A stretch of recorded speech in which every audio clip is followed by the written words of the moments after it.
Okay, we all set. Okay, we'll start with a small prayer. Thank you, Abba Father. Thank you, Jesus.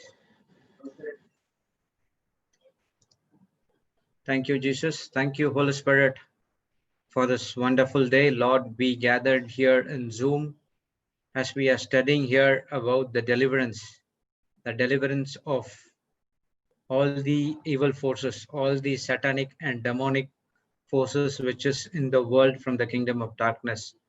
How to overcome those things with the word of God. Lord, as for the past 4 or 5 days, we are learning about the deliverance ministry, how to get delivered and how to get free from those evil things in this world through the word of God. And we carefully learned and we made it clear that only with the word of God we will able to come out of those evil thoughts and evil forces. Thank you, Lord, for this amazing teaching which we had for the past 5 days. Thank you for Papa Johnson spending his time to teach about whatever he have learned with the help of the Holy Spirit, with a practical example and demonstration so that everything has been understood in an easier way. Thank you, Lord, as we are moving forward with the second session for today, getting into more of insights about the deliverance ministry. We are open our heart, our mind to the word of God to get into our hearts and mind so that it's get deposited and we will implement the same in our life as well. So Holy Spirit, as you did before sessions, please take complete control. You know what needs to be done at that particular time because you foresee things which the physical eyes cannot be seen. Thank you for such an anointing which has been poured into us, the wisdom and guidance. And thank you for the gifts as well as for the fruits which we got it from you. We thank you and we praise you in the glorious name of Jesus. Amen, amen, amen. Okay, praise the Lord. And we are back to JCILM Global Revival Healing School, and we are ready with the second session of the deliverance from the evil or satanic forces.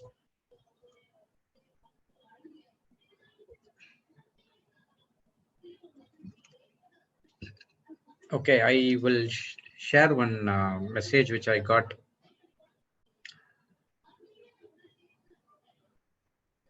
Okay, this happened when Sister Florida was sharing the testimony of casting the cats or taking the heavy burden, right? Okay.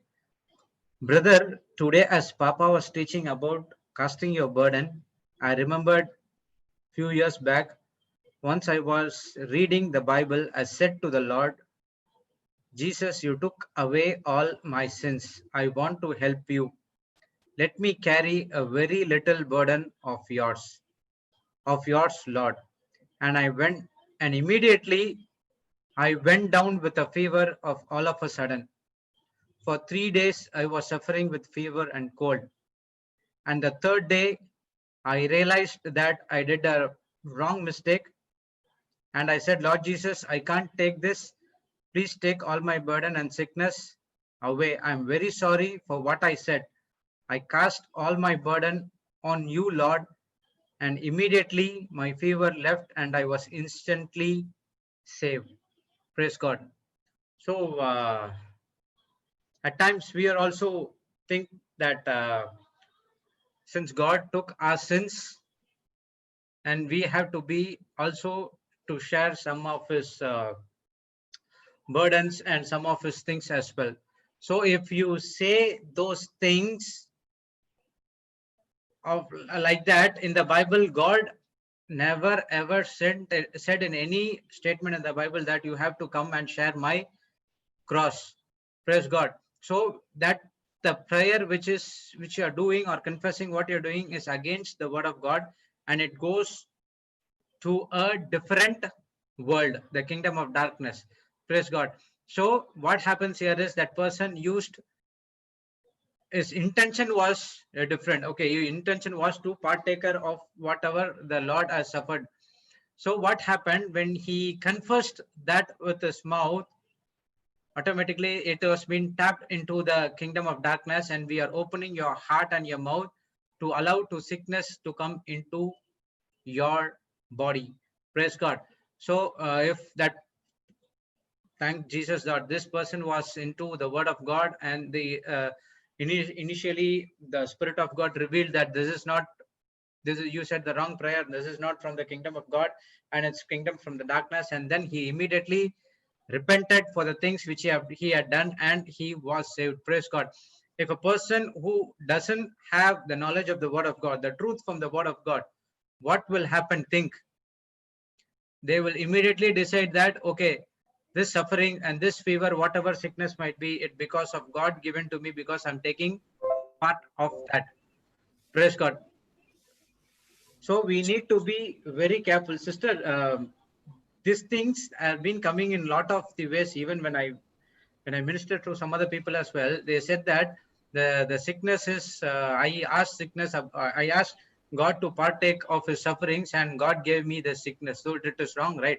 We should not say that. It is tapping into the kingdom of darkness. Correct? Yeah. There is only one is allowed, that is persecution for the sake of Christ. Gospel. Okay, for the gospel we have to say. That is, in that, what is very important is, I have to, now when I say, when the scripture says carry across daily means, it is to put myself to death. Okay, put our own desires.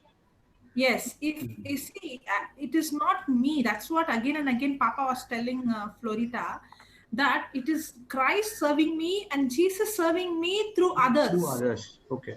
Two So others. here I should not come in the picture. I have only to crucify myself. When it is cross, it's talking about crucifying myself, me dying, and Okay. Jesus living. I'm not doing. He is doing. He is serving me, and he is serving others through me. Now, the whole journey here is to put myself to death. And how do I put myself to death? I put myself to death when I focus on Jesus more. Now, just like how there is a plant, and when you stop watering it, the plant will die. Yes. In the same way, the more I focus on Jesus and his word, now I die and he increase. Okay. Yes. He who is doing, if I am doing, then it is a burden, then it is going into pride, and it's going into you are doing it with your own strength, and you are taking the burden. Now Jesus is not in the picture, you have come in the picture. Now you are taking the burden, you are doing, you are serving. Now it is all about I. So just like how Florida, we all made this mistake in the beginning, especially when so many people are coming, and you feel that you're responsible for all the souls. You could see so many people who are in pain and who are in problem, and you try to think that you're responsible to solve their problem. Okay, and that's why we are the body of Christ. That's why I cannot do what you're doing, and you Yes. cannot do what I am doing. What You cannot we reach are doing. the people whom I am reaching. I cannot do the things what Sister Marina is doing, or she cannot reach those people whom I am doing. That's why we need each other, and we should understand that in this, it is Christ who is. In this, the battle is, it's not me. And every time the devil comes and puts pressure for me to carry the burden, just like how Flory did, I have to cast the burden on him. Praise God. and Praise and God. and the whole battle, and when the Bible talks about suffering, the Bible actually talks about suffering, follow his footprint. But the Bible is talking about me dying, and so that Jesus lives through me. For example, when Jesus came and spoke to Paul when he was Saul, uh, he was asking, Saul, Saul, why are you persecuting me? Mm. He did not ask, why are you persecuting my Persecuting disciples? people or the other people. Yes. Yes. So Jesus took it very personally because it was Jesus whom he was persecuting. And if we see in what we learned in 1 Peter chapter 2 from verse 19, okay, it says very clearly. Can you put that scripture? 1 Peter.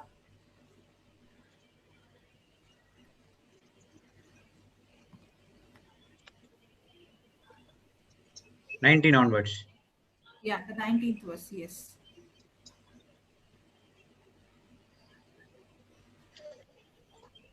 For this is thanksworthy if a man, how to pronounce it? Conscience. Conscience, whatever it is. Conscience, yes. Okay, I think it's conscience. If I pronounce wrongly, someone can correct me. Toward God, endure grief, suffering wrongfully. Now, does the scripture say suffering wrongfully is thanksworthy? Yes. But okay, toward God. See, that's where we all miss. That's where we all miss the. We think the Bible is talking us to suffer. We think the Bible is asking us to carry the burden. We think that if I suffer, then it is thanksworthy. The scripture doesn't say. Say, okay, yes. It says that if a I man never forget this turns towards scripture. God, that means when I am very conscious that I am filled with Jesus, that it is no longer I, but it is Jesus who's living in me, and that Jesus is being persecuted. It's Yes. not me, but it is Jesus who has taken that burden. So my job is not to take the suffering, my job is to die to myself. So my job is not to take the burden. My job is to die so much so that I allow Jesus to live. So now it is Jesus who's who's carrying the burden. Praise God. I never ever forget the scripture. Remember that day evening, I missed that word to word in between. Yeah, because see now the scripture talks. Many of them takes this scripture and say the Bible talks that I have to suffer, but we have not understood what the scripture talks about. It's very. It is not saying that it is thanksworthy when you suffer unjustly. No, no, no, no, no.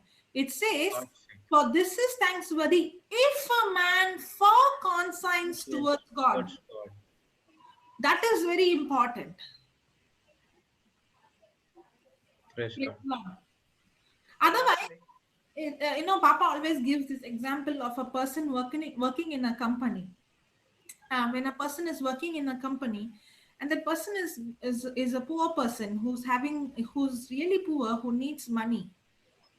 For example, if she's a widow and she has to take care of the family, and her boss is harassing her. Her boss is literally, a man who's really really rude and harassing her. Now, is she suffering? Is her suffering wrongful suffering, unjust suffering? Yes. Now, is it thanksworthy to God? No. Why it's not thankworthy? She's suffering. Because she is suffering because for her own thing. Yeah, because the suffering is if I see it is like this. I'm taking all the burden. I'm smiling outside, but inside I'm really Really angry. grudging and everything is there. Correct. But Yes. when a person is conscious of God, who's always aware of God, who's always who has put who has put himself or herself to death, okay, the flesh to death. Now that person is seeing that it's not thinking about I am getting hurt. It's not thinking that this person is doing this to me, but rather I'm thinking now Christ in me is seeing that person as a soul who needs love.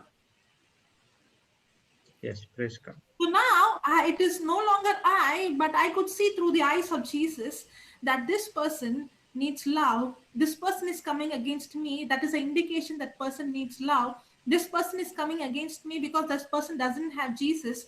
This person is going to hell, and God has put me here so that He can love this person through me. So now when the person comes against me, because this God kind of love, only a person who's born again has this God kind of love. In this world, anybody else, the love that person has is conditional love. I cannot love somebody when somebody is coming against me. But now I can love someone who's coming against me. Now it's not my love, it's not I'm taking the pain. If I am feeling the pain, if there is an indication of pain, that's why Papa always tells pain is a signboard that there is some problem in me. If there is a dog, okay, if you kick the dog, will it scream? If you beat the dog, will it cry? Will you throw the No. stone? It will. A dog will, if you throw the stone, it will. Correct? Sometimes it will come against us. Yeah. So it will run away. So if the dog is dead, if you are going to beat it or you're going to throw stones on it, you kick it, will it cry? Will it bark? Will it give that sound? Nothing. No reaction. Correct? Yes, In the yes. same way, Jesus is saying, the very indication I get pain is an indication that I have to change, that I have not yet crucified myself. Okay. Praise God. If it is paining for me, if I am taking the burden, that means I'm still alive. I did not allow Christ to take the burden. I am taking the burden. Praise the Lord.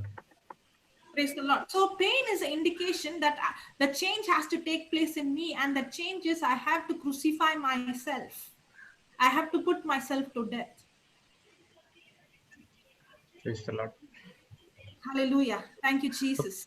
Did you listen to that message which I read? Yeah, you read that person was praying, Jesus, I want to take the suffering. Yes. So That's a that's very, what. very long prayer, because that means you're nullifying what Jesus has done already. When Jesus has already taken the pain, who am I to say I'm going to take it now? That means I am, canceling what Jesus has already done for me on the cross. And again, we are opening for the other things to come into our life with our mouth. Yes, somebody Because our prayer is against the word of God. It is contradict to the word of God. And we are opening other things to get into our life as well. So praise God that that person was into word of God. The Spirit of God reminded him. So immediately he repented and asked for forgiveness, and then everything turned to good. Praise God. If a person who doesn't know about what is the word of God, the knowledge or the truth, he will think that this sickness is from the God, because his prayer was something like that. Yes. Same like that. The sickness Jesus has taken. I'm not supposed to take the sickness. It's the same. I'm not supposed to take the suffering Jesus has taken. I have to only die to myself and allow Jesus to, uh, manifest through me. So that make very clear. Jesus is serving me, and Jesus is serving others through me. The moment I change that point from Jesus serving others and I am serving others, then I take the burden. Praise God. Papa came? No idea. No, he's not there. Somebody was messaging during the break and was asking me how to discern that I have an evil spirit. You don't need to do that. Only thing is get into the word of God. Yes.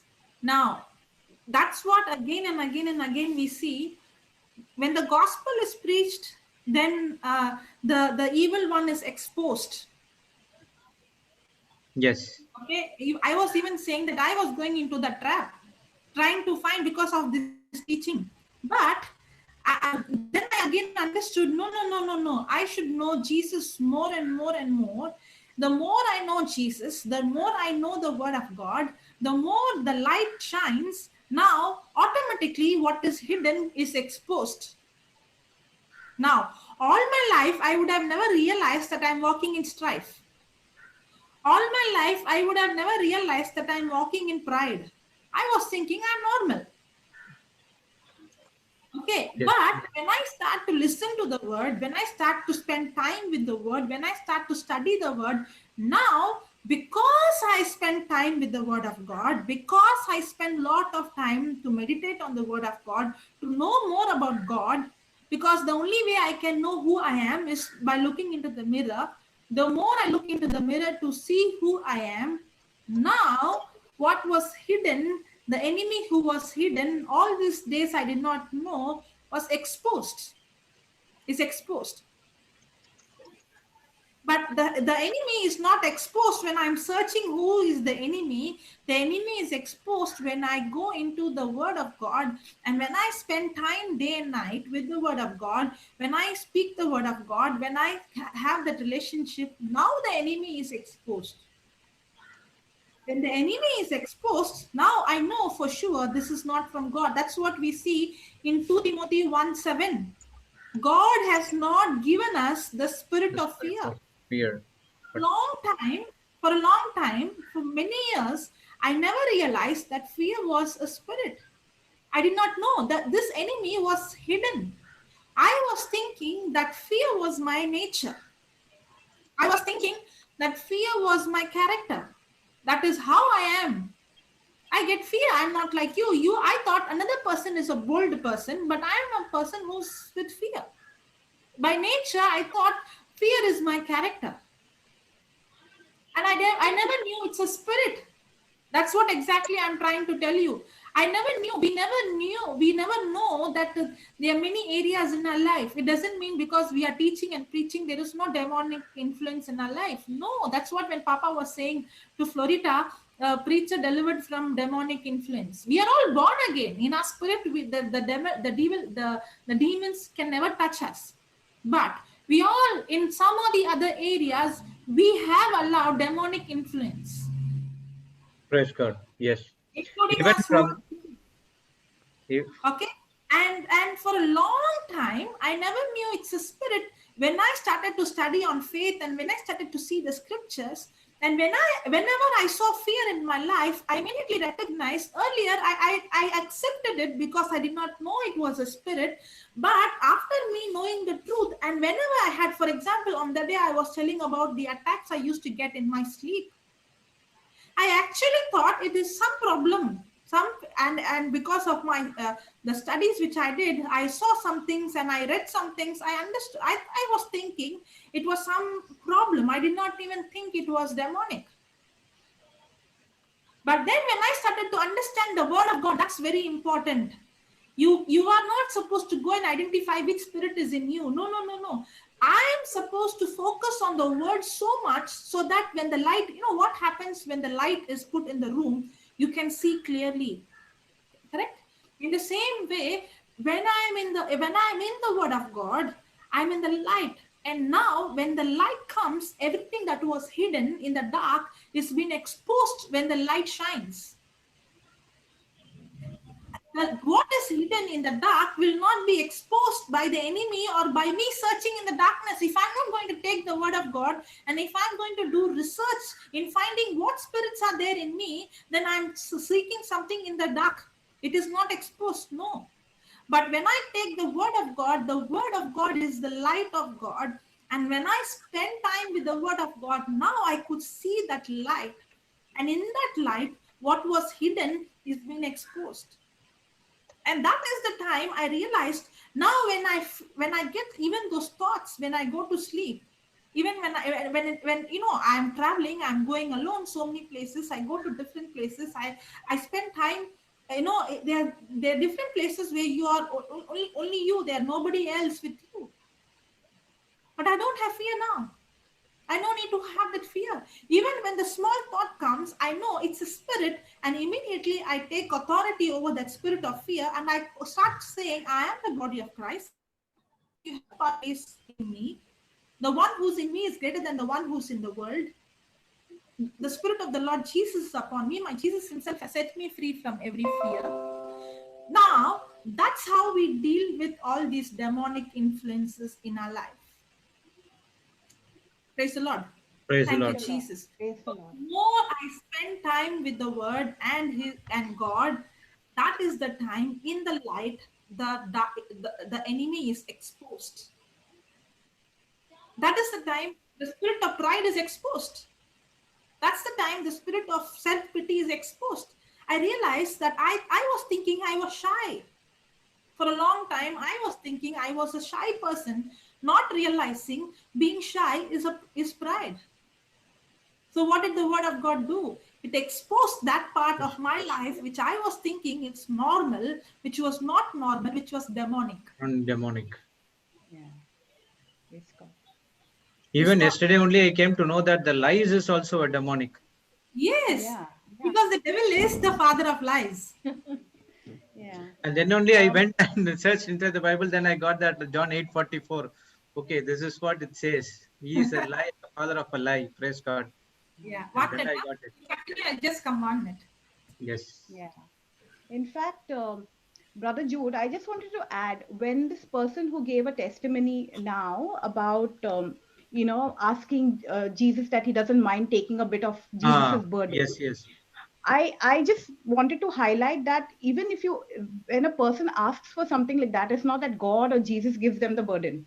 Hmm. It's basically opening a big window into the dark realm, Yes, because that. then the devil actually knows that, okay, you're willing to accept all that, and that's Yeah. when that's when you start getting oppressed with all this.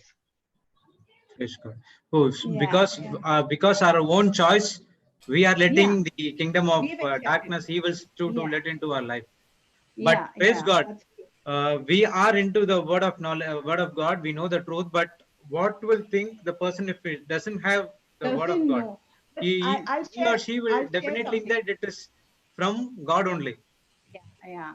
I'll share something, because now, since we are learning about deliverance and demons, with me, I used to suffer from migraines, really severe migraines at one point of time, and usually used to happen somewhere in the night, and so bad that I couldn't even open my eyes towards the light. It used to be so bad, and I used to get nauseated. I wanted to vomit, and and at that point of time, if Ryan would come and say that, okay, let's pray, or want to command, I would get so angry. I would be like, you don't understand that I am suffering. I wouldn't even want him to put his hand on my head and pray. Okay. Oh my God. So so so now today I understand. It's like with the knowledge that I have, I kind of understand that demon that was in me during those times. And it used to happen probably every second week. I used to get these bad migraines, and it used to go on the whole day. I used to take tablets. I couldn't sleep the whole night. It used to be so bad, and I don't know what, at that point of time, I really didn't know what I was going through. But it's in fact, I have not got these migraines for the past 2.5 years.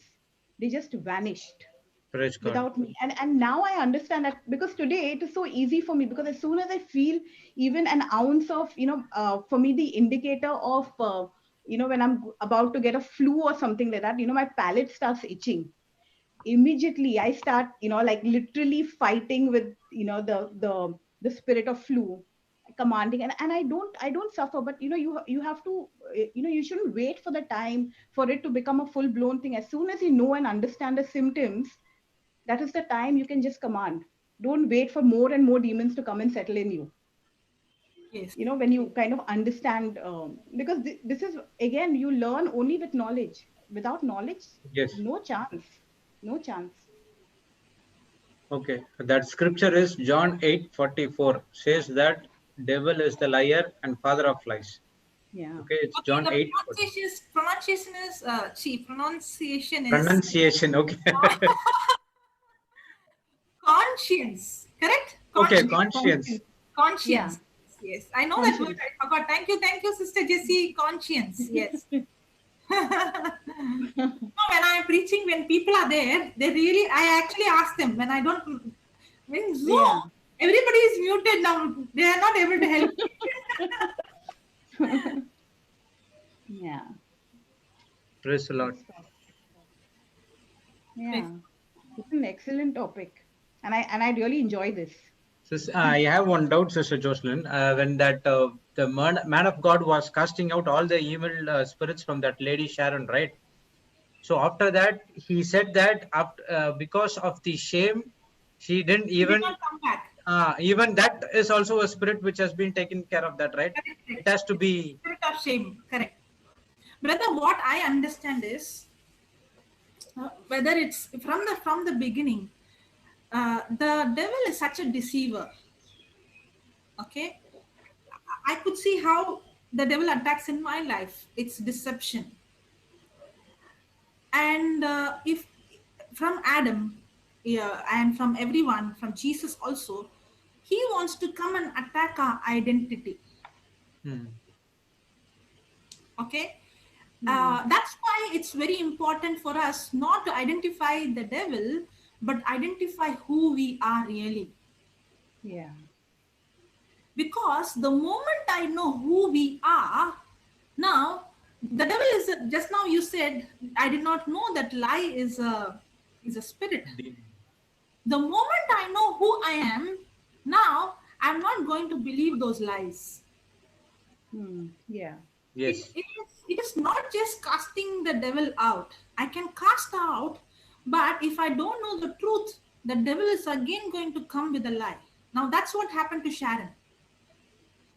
The Hmm. demons we cast out, the spirit of lie was cast out, but the spirit again brought another lie, saying, Hmm. "See, you have become a shame." Shame. That's why Hmm. it's not just casting the spirit out, but also teaching her the truth that Jesus has taken my shame on the cross. Yes. I can cast the demon many times from my life, but until and unless I don't realize that I'm God's beloved, until and unless I don't realize that my Father in heaven loves me, until and unless I don't realize He has accepted me as I am, until and unless I don't realize I am the righteousness of God, I'm going to go and do those things. Praise God. Yeah. When I I know, have, yeah, sister, sorry. yeah, I have a query because as you're talking about, this particular situation, my mind, I'm just thinking, when people are delivered, okay, and when you have, especially during meetings and things like that, when people are delivered, and what happens to them after that? I mean, once they, most of if them they don't go don't know back the to. truth, if they don't know the truth, their life will become more miserable than before. Yeah, because it says, right, that Yes, even because more what can. Go demon and it bring all the goes and he brings seven more and come. seven more. Yeah, yeah, yeah, yeah. So it's not just about just deliverance. You No, no, have to continue no. renewing your mind. Correct. The renewing the mind is very important. See, that's why when we always see the Adam and Eve, Papa always teaches on the garden. From the Yeah, garden, we learn all the lessons because it started from there. The yeah, devil could never attack man or possess man without bringing a lie or yeah, without yeah, convincing him the lie as a truth. yeah, If the devil is going to convince me that lie as a truth, I have already opened the door for him. yeah, yeah, Somebody can come and set command that spirit to go out, but until and unless I realize and know and I know the truth, the devil is going to again bring the lie which I'm going to believe. yeah, yeah, That's why in our ministry, uh, that's why deliverance is not one time. It's not just one time I have casted the demon out, it's gone. No, it is a process, and that's why in our ministry we see that we teach the people the truth. yeah, yeah. And It's not about, yeah. yeah, yes, sister. No, no, no. I'm just acknowledging what you're saying. Yeah. Sorry. And Yeah, you don't need to even cast out the demon now because the moment the person understands that person itself is fighting against the spirit by opening the mouth and speaking the word in that area. yeah, yeah, But we have to take the authority. See, the problem is why is that deliverance very important is it's not just thinking, it's not just keeping my mouth shut and knowing the truth. The Bible says resist the devil, submit to God and resist the devil. this is the devil. So it's very important to resist him. If I'm not going to resist him, then I'm going to fight him.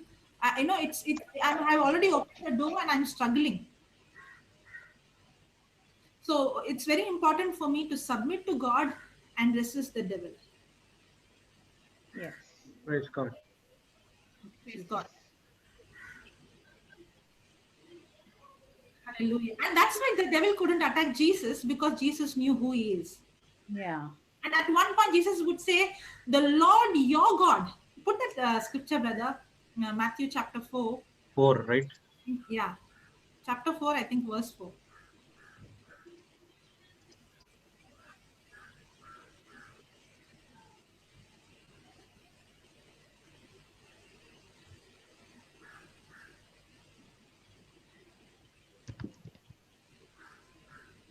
But he answered and said, "It is written, man shall not live by bread alone, but by every word that proceeds out of the mouth of God." Now, the first time, okay, put the previous verse.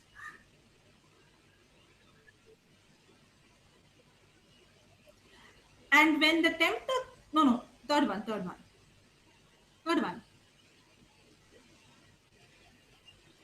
And when the tempter came to him, he said, "If you be the Son of God, command these stones to be made bread." See, the very temptation is attacking the identity. Yeah. It's not If turning you are the, the Son of God.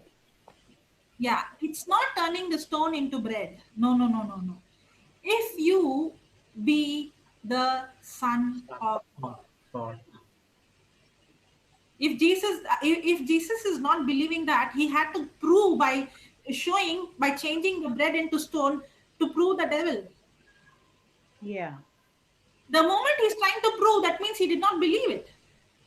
See, when I know who I am, I'm not going to prove anyone. I know who I am. Yeah. When I'm sure and I know who I am, I don't need to prove anyone. That's why when somebody comes against me and persecute me unjustly, I know who I am in Christ. I don't need to go and prove someone that I'm right.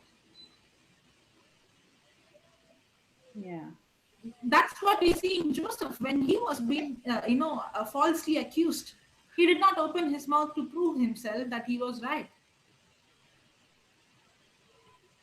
And Jesus, he knew who he is. And now Yeah. see that is the big temptation, is tempting Jesus to doubt his real identity.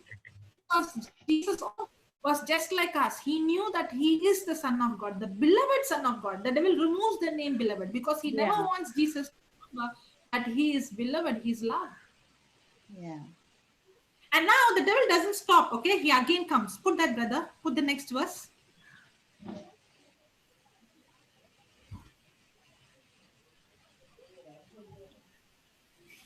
Put the next verse.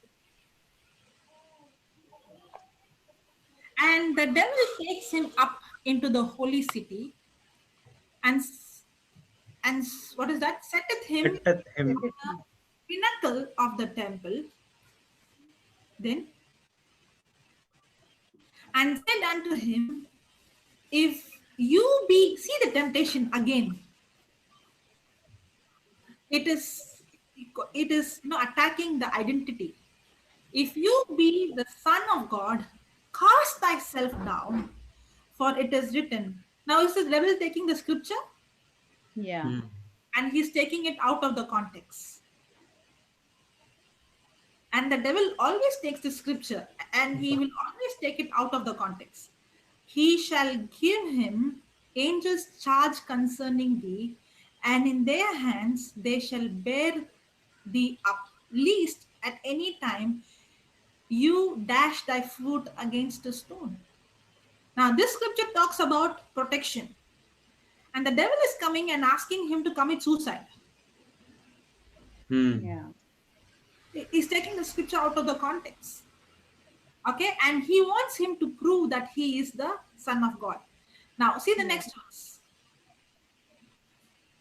Jesus said unto him, "It is written, you shall not tempt the Lord thy God." Now what Jesus is saying, I know who I am. I am the Lord and I am your God. Yeah. Lord That, by God. Yeah. that's exactly what the devil, that's exactly what Florida was saying in the morning. Hey devil, you come and tell anything. I have casted my care and I have casted on him. All my cares on him. It's done. Yeah. That's So, when that's exactly what is the battle. The moment I'm convinced I'm not loved, the moment I'm convinced that I am in shame, the moment I'm convinced that I'm guilty, the moment I'm convinced that I'm sick, the moment I'm convinced of my identity, only when I believe that lie, I give access to that demon in my life. That's why I shall know the truth, and the truth sets me free from what? From the lies that the devil. yeah. So every demonic influence in my life is an indication that I have believed the lies. Yeah. Praise God. That's why casting the demon and preaching the truth is very important. Yes. Amen. Amen. Amen. Amen. Hmm. Praise the Lord. Yes, Lord. Yeah, Wow. sister, you have something to share? No, no. For me, everything is. I'm really not. It's like I really want to know more. There's so Yeah. much more. Yeah. Very interesting. Yeah, because like when everybody speaks about watching horror films, okay. So again, now with me, I think I was a champ watching Okay. horror films. I've been watching horror films. I was since a child, okay, Oh, and I used to not fear. I used to sit and watch horror films until until a couple of years ago when I saw this movie called The Ring, okay, and and I used to not fear. I used to always land up watching, but and I was like, and people used to tell me, don't watch it. It's not good to watch. It plays on your mind. But I'm like, no, nothing happens. But do you know that for many years, from the corner of my eyes, I could see things moving. So when I would be sitting in the house, I would suddenly see somebody rustling through the curtain. I would see people. I felt that there were people, though there was no one in the house. yeah. It was not fear, but I would be like, I don't know what. Maybe my eyes are very It is sensitive. fear. I would catch anything It's a that would spirit of move. fear, but you have not realized this is So spirit of fear. yeah, yeah, because I could sit and watch, like I would sit alone in the night. In fact, there were times where Ryan was in Chennai on work, and my parents had taken that time. I had only Jade, so Jade was taken to Goa for her holidays, and I used to be alone in the house because I used to work, and by the time I would come home, it would be around 9:30. Like, oh, what I'm doing? Okay, I'll watch a movie, and I used to watch horror films. I used to actually sit and watch horror films, and I was like, okay, and no, I don't, because I don't remember my dreams really, very rarely, but maybe I might have had something, but I don't remember. I don't remember much of my dreams and things like that. But yeah, but I could see things moving from the side of my. I'm like, I would be watching someday, and suddenly I would see somebody moving. I'm like, but there's nobody in the house. I mean, these things play on your mind. I mean, now it is different. Now I'm like, okay, anything moving or whatever, it doesn't. It's not like I get scared, but immediately, you tend to look. You get distracted. But now it's not there. And praise God, I'm really glad that I'm learning on all this, because I Praise know of many people who are like me, and telling them, it's like through my experience, I can actually tell people and get through, because yeah. I know I've gone through all that. Yeah, even Papa had the same thing. He never had fear, I think, when he was watching. He was a champion in watching. Yeah, yeah, But when he went into that depression, everything yeah, came alive. He said, everything that I saw in the horror movie, it yeah, all started to manifest. because I always seem to have this about demons and about, like, I used to get very fascinated for some reason when I used to watch all these movies. I was like, I wow. had a collection of movies list. You also? Yeah, especially The That one Exorcist. movie changed my entire thing. That one movie I watched, that 1 week, that touch it came. Entire my month couldn't even sleep for even for 5 minutes. That time onwards, I left that seeing horror movies. Praise God. Boy, yeah, praise Because God. we don't even know that, just like how yesterday Papa was putting that video of the water underworld. Mm. Yeah, yeah, In the same way, the spiritual world is very, very real and it is very close to us. What yeah. is that name? Snorkel. What is that? Snorkeling, snorkeling, Norcal. Snorkeling. Yeah, yeah. You put snorkeling. that snorkel.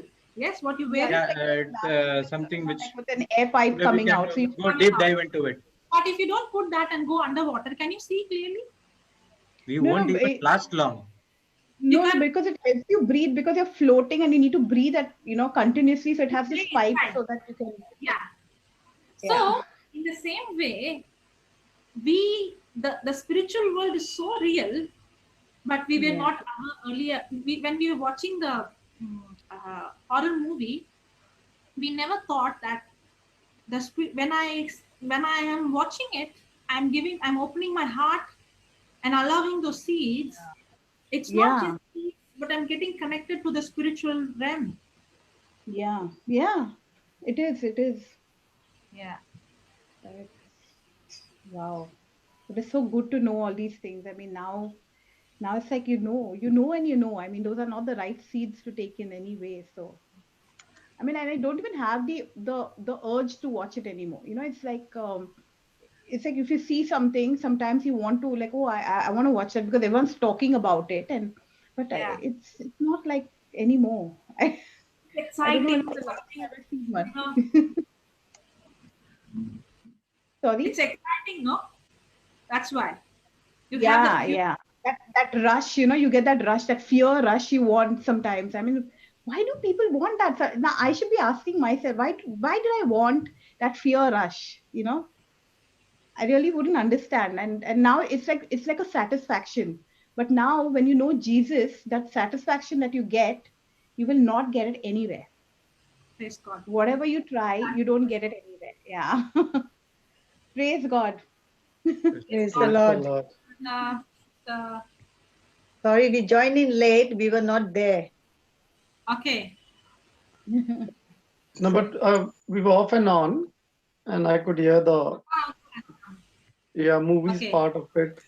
And if we have seen Brother Johnson's testimony itself, it is a Yeah. lesson learned. So we are all learning that you are opening Yeah. the doorway Yeah. for someone to enter, and that can happen anytime. Like Papa was having no fear; he was fearless.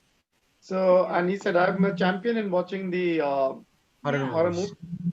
But then that is the same thing that started played back at that time. So we should not at Not all at all. give Satan a chance to even enter a small thought. You have to destroy it at the same time using the word of God. 2 Yeah. Corinthians 10:5. Now we understand that. Some, So it's easier to face your, when you get these urges, it's like when you are in Christ, you're able to battle it. But when you're not, you give Yeah. into all this. So But yeah, the question is that we are always connected to the spiritual world. We are spiritual beings, so we will always be connected to the spiritual world. It is yeah, your decision, which your choice, your free will that has been given to you. yeah, Which one do you want to exercise? So in my absolutely. case, I can say even as a child, I God had blessed me with the wisdom that no, you don't have to watch this. No one told me that. It was my own conscience telling me, no, you don't have to watch this. This is not good for you. So Hmm. all the people would come and boast and they would say, oh, we watched this movie, that movie, and all. I would listen to it and I would only laugh at them and say, this is going to come back to you. Even at that age, I think I was only about 9 or 10 years old when people used to discuss about ghosts and horror movies and all. And I never used to get involved in that conversation. And I used to say I would rather read the do my rosary, because at that time I was a rosary person, or go and serve mass like Brother Jude, altar boy, and I would be more inclined towards God and the cross. So this is what the lesson is for children and for grown-ups, that we have to know what we are doing. Are you opening the doors to darkness, or are you actually moving in the light of God? And this test is not only for 1 day or 2 days, it is every moment of your life. Yeah. So true. I remember And are you one. conscious of the Yeah. spiritual realm now? It's like you know that you're a being there. You are so conscious of it. Like earlier, it didn't feel. Now I know that I am a spirit being. Like I know, and it's not a feeling, but you know. But earlier, it was never like that. It's like you're more concerned about your body. Yeah, earlier it was more on the feelings and emotions, you know. Yeah, it was the soul. Yeah. Absolutely. But now also we can go up and down, but at the same time we know how to battle it Absolutely. with the word of God. Thank you, Jesus. Praise Yeah. God. And nowadays This we is see blessing. some children extremely violent. They look very calm. They look very innocent. But you could see that the parents coming and saying that you can't believe this person, this boy turns into a different personality all of a sudden. Hmm. And if we go and dig, you can see that person is either playing a violent video game or watching horror movie. Yes. Yes, We can yes, confirm sister. the scripture, we can do everything, but if that child is going to continue in that, that is going to continue. Yes. And also the influence at home, you know, what the parents are doing. Sometimes even the children are small. We don't realize, like, you know, what we are watching, what we are reading, what we are doing. We think, okay, we are just, children don't know what we are doing, but they can sense everything, Yes. you know, so they pick up. Yeah. Yeah.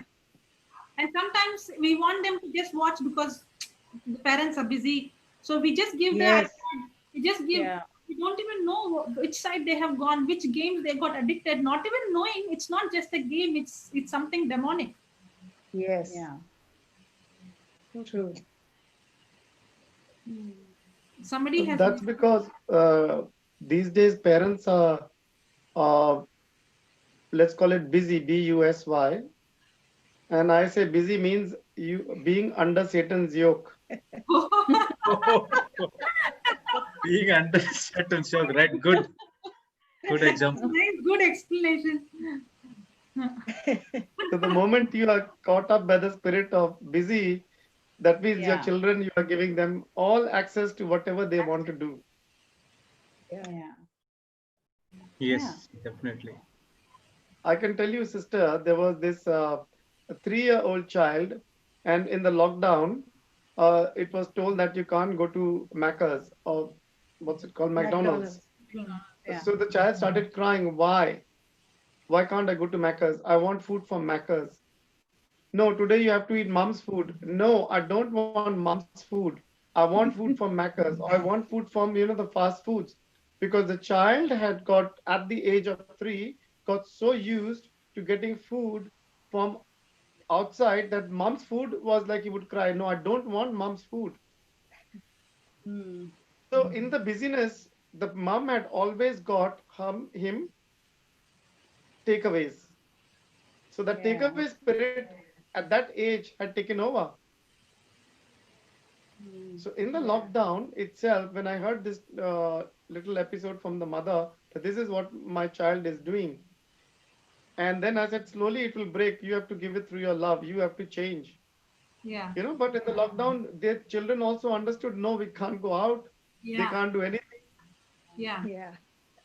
That's why we see a lot of children got hooked up now because the parents are just putting their teachings and Yes. somehow going on the whole day. They have no other option but to listen. Yeah. So true. It's a blessing in disguise for all. This Zoom session is really teaching us what it means to meditate upon the word of God. Yeah. Joshua 1:8 is coming alive. Meditate on the word of God day and night, and that will bring you your prosperity and success. Yes. Yeah. Praise God. Praise Yes, if you see in my house environment, from morning 10:30 a.m. to 5:30, 6 o'clock, this global Zoom is going. After that, 6:45, that Hindi retreat will start. Everything will go in speakers here. Okay. And in middle, there is a Tamil Zoom is going on now. And afternoon, after that, 9 o'clock, Sister Florida teaching will start. It will go till 11, 11:15, 11:30.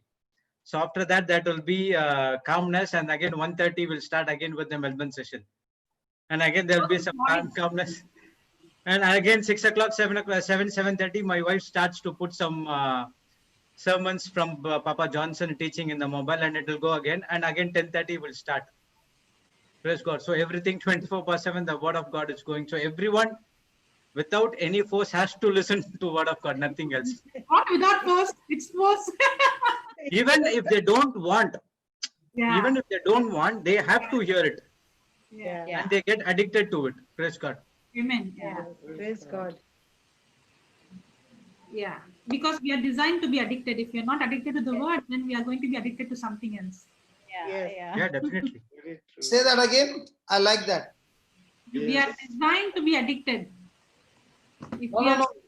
Complete this whole sentence. Designed to be addicted. addicted to the word, then we are addicted to something else. Praise God. Because we are on the receiving side, either God's word or the words of the world. Whatever Yeah. you receive is whatever you become. Yes. So, Somebody preached. so there is a difference between being a servanthood and slavery. Yeah. The choice is mine. I can choose to be a servant, a bonded servant of Jesus, and I can choose to be a slave of the devil. The choice is mine. What do I choose every day? And that decides my future. Amen. Praise God. And I'm extremely, I can say I'm extremely guilty of not coming on time because I just sat down to relax and I went off to sleep.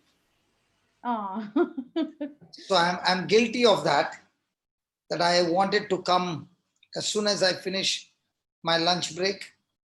But you know, when I sit, the issue still remains. And I fell off to sleep. And when I got up, I said, oh my God, it's more than 1 hour. It's gone. Praise God.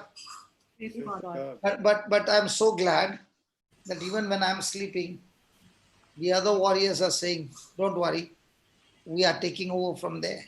And that's why it's a teamwork. That's why I enjoy the teamwork where one thing I know that because of being rooted in the word, it is sure that you understand the truth. Then I also understand that whatever comes out of your mouth will be with the understanding that you received from the word of God. Is that right? Yes. Yes. So every letter that we read has got deep understanding. But if you have been reading the word and interpreting the word right and seeing the result right, and you now understand the truth, then even if I close my eyes for 1 hour, I'm not even bothered because I know what you read was with the right interpretation. And when you speak it with your own life testimony experience, then there is no fear.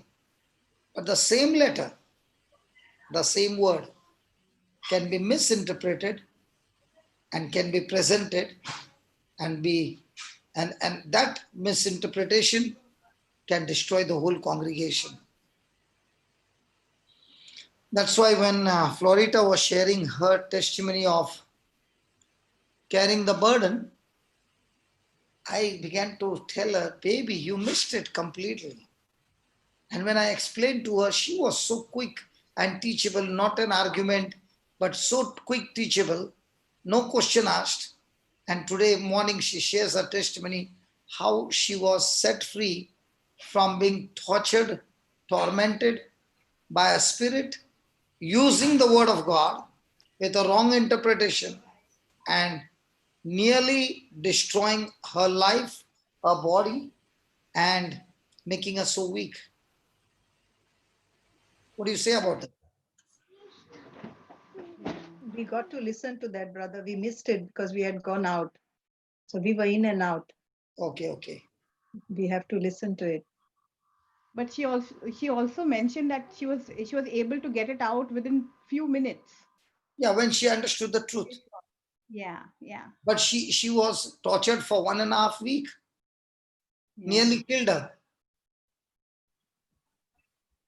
Yeah. So when the person does not interpret right, the person ends up being a victim, and that's the time the other person becomes a champion. But when you interpret the letter right from the word of God, then you are no longer a victim. The moment your identity changes with understanding that you are a victor, even though the devil had bashed her up for 1.5 weeks, it just took her 3 minutes to get herself free and walk like a champion from that time on. So here is the proof. The proof is, when my interpretation has gone wrong, Satan can use the scripture, deceive me, and make my life miserable to be that of a victim, and he rules over me and tortures my body, tortures my relationship, my health, everything. And he is a champion in deception. But the moment the right interpretation of the word with understanding comes, the same girl, from that time on is no more a victim. She stands as a champion and challenges the devil and tells him, the lesson that I learned in this, I'm going to be on the rooftop to share it with others so that they who are victims can turn into victor in their life. Amen to that. Amen. Somebody is asking how to avoid wrong interpretation, because devil gives wrong interpretations. So That's why you have to go to the preacher who is teaching the truth. That's why the preacher is so very important. The preacher's job is to give you the truth and lead you to Christ, not to himself. And when the person applies the truth, the person not only experiences freedom, but the person is able to share the same truth to others and experience freedom as well. That is the beauty of understanding the truth. Because I have gone through that. When I was told that you got demons in you, and I was told that you need 40 days and 40 nights of fasting, these demons will not come out.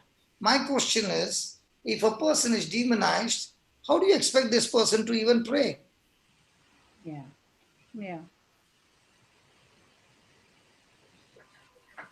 Thank God, when I went, about 3 days I suffered in my house after my deliverance.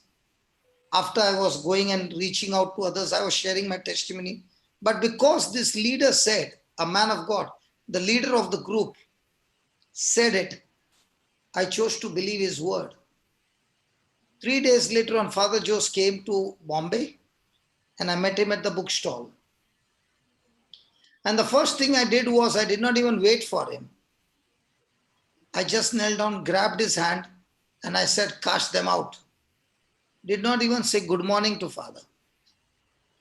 And at the same time, I was very, very alert to hear what kind of prayer is he going to say so that I can learn it myself.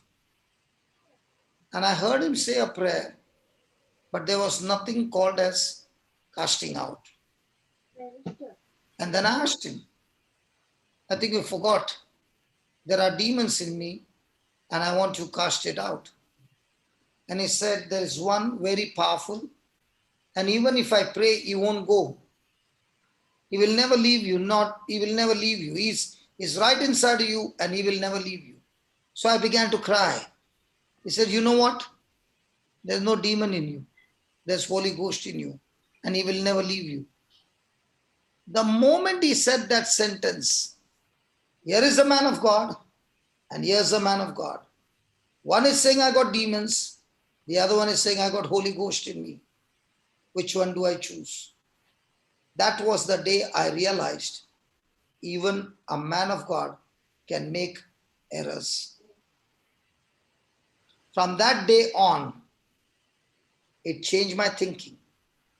The title of a man does not matter at all.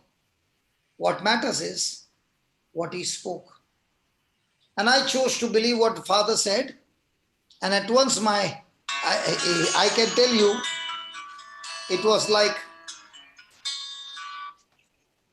like my shoulders and everything came out like this. Praise God. Praise God. Hallelujah. Hallelujah. And just then, a girl came with the hair, long hair, and doing like this. So she was actually, you can see that she has got demons. And she was speaking only Marathi. And Father doesn't understand. He said, do you understand Marathi? I said, yeah. So talk to her. And he left me outside in the bookstall. And he went and said, speak to her Divine Mercy prayer, teach her. So I was teaching her and she was not responding. I looked to the right and left everywhere. People who were watching now were fed up watching her, but she was still continuing. I put my hand on her and I said, you devil, get out of her in Jesus' name. And she fell from her seat down. And I said, who is looking? Nobody was looking. And after some time, she became all right and she said, where am I? Now the Lord gave me two proofs. One, the leader who was the man of God was wrong in his interpretation. And God showed me the proof of this girl who was manifesting become sober. From that day on, I got delivered from people's titles. A person can be of the highest title. It doesn't matter. Because your title doesn't say who you are. What matters is the truth. Just discuss, there's a call from Africa. I'll just answer this call and come. Please, am I excused? Yes, brother. Please. I'll be back in 2 minutes. Where's Sister Jocelyn gone? Yeah. Okay, I'll ask Sister Natasha. Sister Natasha, what is a demon? A demon? A demon is a fallen angel.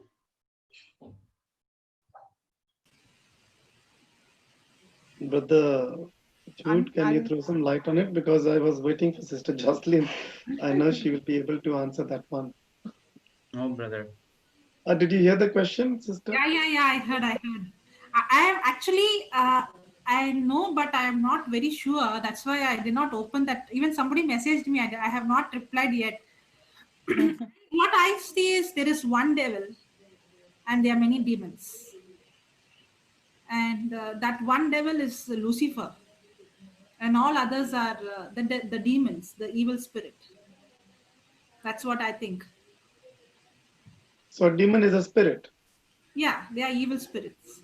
So 1/3 of the angels that fell, they are the evil spirits. Yeah, the fallen angels.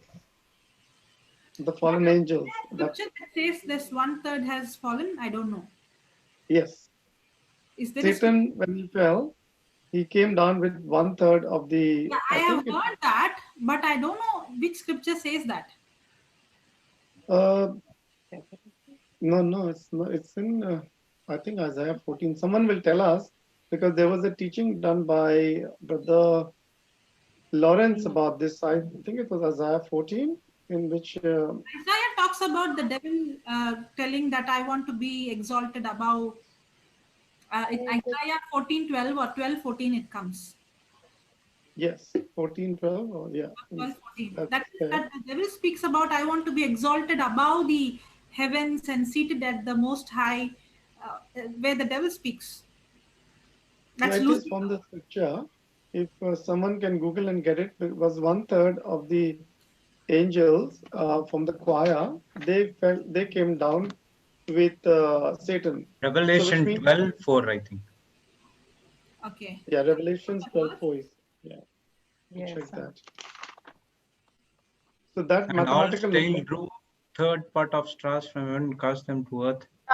Yeah, it says Revelations 12:4. But yeah, his tail swept down a third of the stars of heaven and cast them to the earth. Okay. That's what it says. So till the time we don't understand Yeah. who a demon is, what a demon is, and we want to cast it away, uh, it is like you're telling, I'm casting something that I don't know what I'm casting.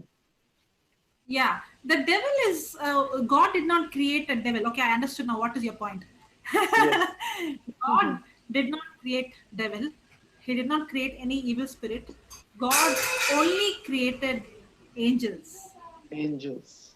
Yes, and God has given. If we see the whole creation, it has choice, freedom to choose. So the angel also had an extent of freedom to choose, and the angel came against God, and he want to be like God. In fact, he want to be exalted above God, and that's the time.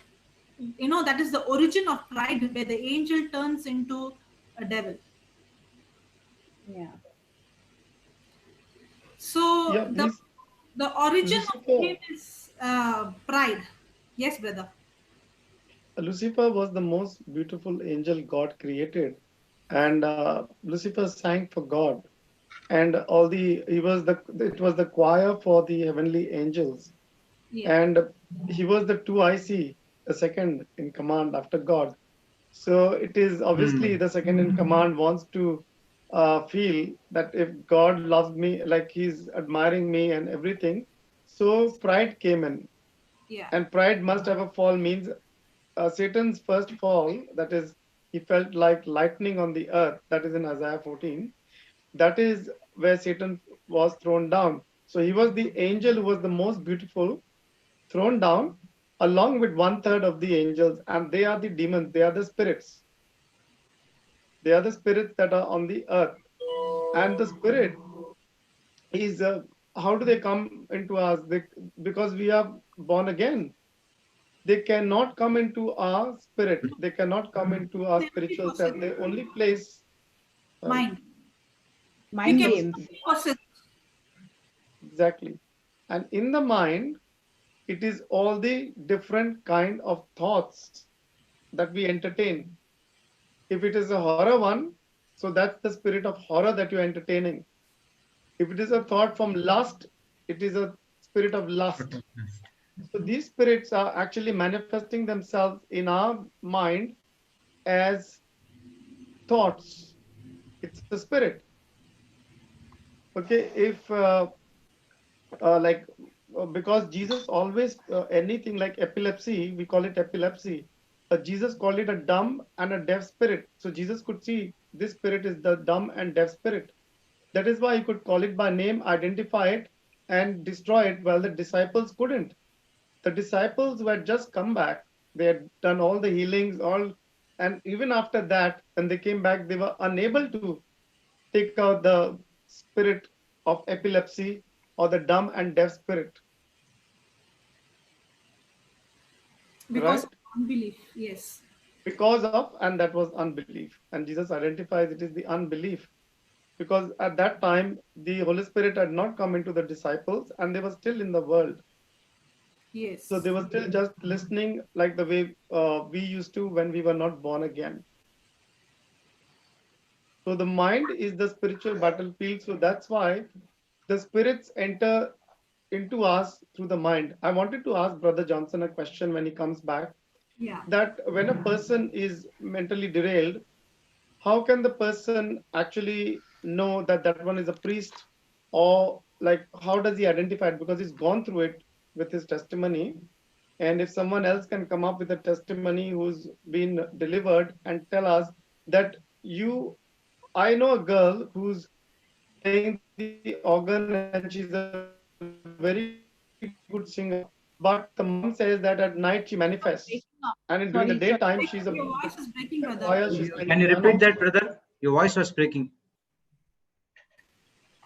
You have There is that a lady. young lady. I think she is in early 20s. She's excellent at the organ. She plays the piano. She has a beautiful voice like a nightingale. But the mom came to me telling me that at night she manifests. Okay. She will go and look at herself in the mirror, and then she would tell the mom that I can see this person there and that person there.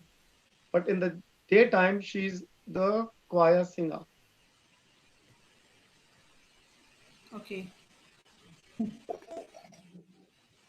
So I've not, because she's not in touch with me at the moment. It is only now that we are coming into these teachings, and we are understanding, learning, and hopefully once I'm very clear in my mind, I'll be able to go and minister as well and to give her the teachings.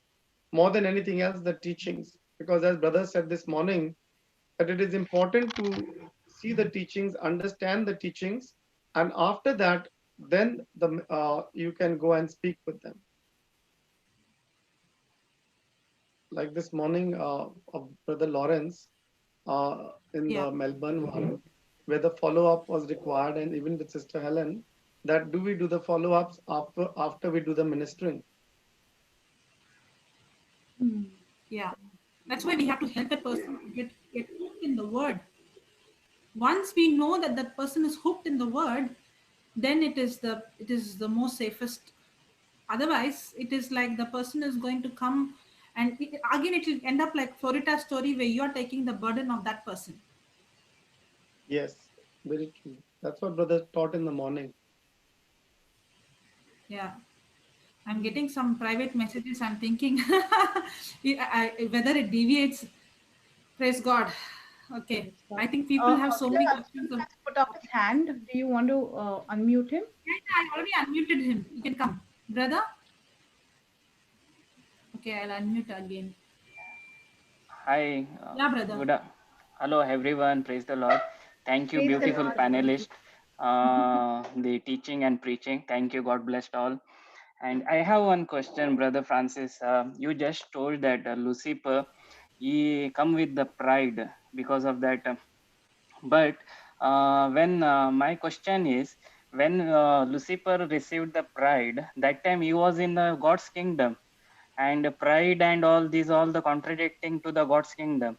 If he was in already, and that time there is no evil and all, there is nothing He was is there. the So how he origin. received that pride?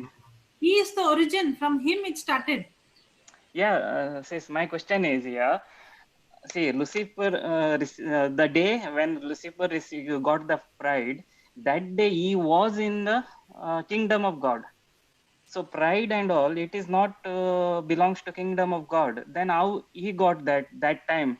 Suppose I am with you, you are teaching me, so I have to get your thoughts, your idea to me. But if I am not getting your ideas, I'm contradicting to your ideas. Opposite, if I'm going. So how he was in the, Brother, yeah. I want to tell you, I don't do research about where did the Satan get the pride from and Right. what happened and all that, because I'm not a researcher. I only research how can I be free. People who want to research that, no, end up becoming a professor who is totally confused. And I, like a baby, trust my Jesus, and he says, just do this. I don't question him. I just do it. And I'm not a professor, and I'm feeling so good by being not a professor. Professors have a lot of research to do. I don't do researching. I search and research only the scriptures, what Jesus says, experience the truth and apply the truth. Then I can tell you one thing. I get more results than a person who is doing all the research and still confused and still messed up and doesn't know now what is a lie and what is a truth. You open to knowledge your mind too much, you end up becoming confused and confuse everybody else. You remain simple and ask God, Lord, can you give me a solution for this? He gives you a solution, you apply it. It works for you, it works for everybody. I don't ask from where did Satan get this pride. What I got to do? I'm only interested in from where I got. And how can I get it out? Amen. Amen. Yes, God. See, the Bible clearly says he's the father of lies. So if we are going to ask the Bible from where did he get the lie, you see, he's the father of lies means he's not in agreement with God. He's not following what God has told him to do. Brother, So by becoming this simple way of how my life changed, no, I am only interested, how can this Bible become real to me, where Jesus, who is a spirit, I experience him daily and I experience his love. When people say you don't preach on Revelation and oh, you don't preach on this topic and that topic, I say I'm a primary school teacher, okay? And I'm only still learning how to learn how to love. And when I don't pass there, how can I go to the university? Because Jesus gave me only one commandment. He said, you practice only love, you have fulfilled the whole law. And that's where I fail. So why do I go for more researching when I'm not past the primary school? And I've been this way for the last 22 years, and I'm enjoying my life more than people who are doing researching and they have messed up and they can't change anybody's life, neither bring anybody to the Lord, but only confusing everybody. That's why I don't preach big doctrines, brother.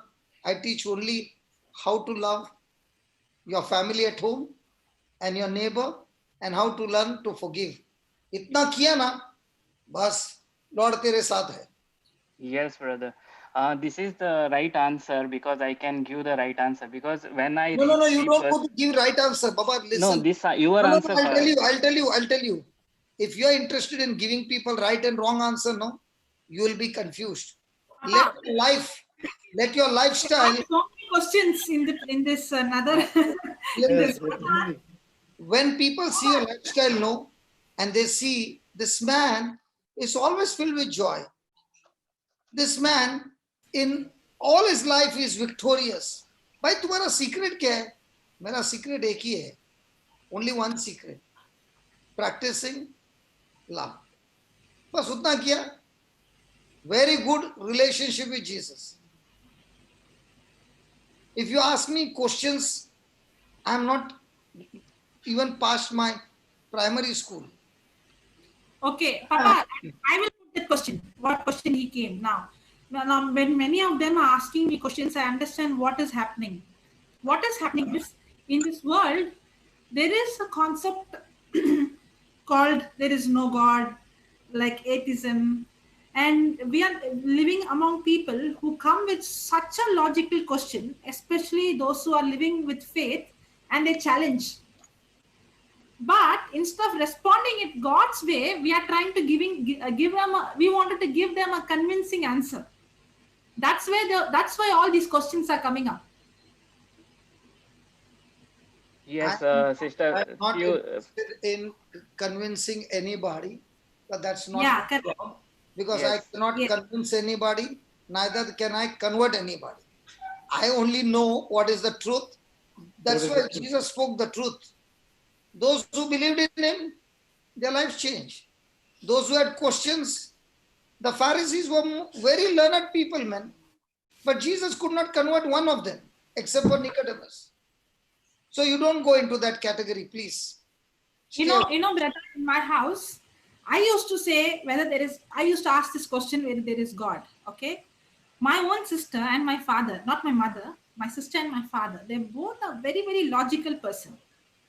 Now, when I got touched, okay, my father used to come and tell me, why are you not arguing with me? Come on argument. Why are you scared? Come, speak, open your mouth. I will speak my point, you will speak your point. Why you want to hide and run away?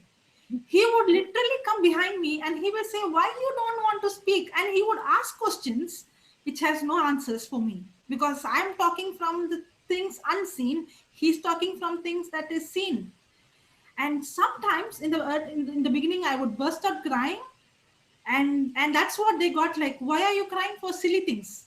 And I would not able to manage the situation or manage the question. At one point of time, I answered my father saying, in this discussion, you won, I lost. No problem. But when it comes to life, I believe the principles that which I am learning, I will surely get the result. You believe in the principles, what you believe, you get your results. Maybe in the argument, I might lose. I have no problem. After that, the arguments actually was, he did not come into argument because I gave an answer, which I did not give, the Holy Spirit gave me. And actually, what happened is my father started to see in the beginning, even though I was weak, when I was speaking all these things, I was not a new person. I was still struggling with the old sickness. I was still struggling with the old weakness. But what I'm speaking and what my life is was contradicting. That's why I had no answer. But when I gave the answer, what I believe, I will surely see the result. But I don't want to come and prove that my point is right. I believe it. But what happened was, when my life started to change, they also realized that what I'm believing is not just something that I'm believing that is foolishness. That is something very real that brings result in my life. Now, when I give the mathematics, 10 minus 7 is 3, right? That's what you learn? No.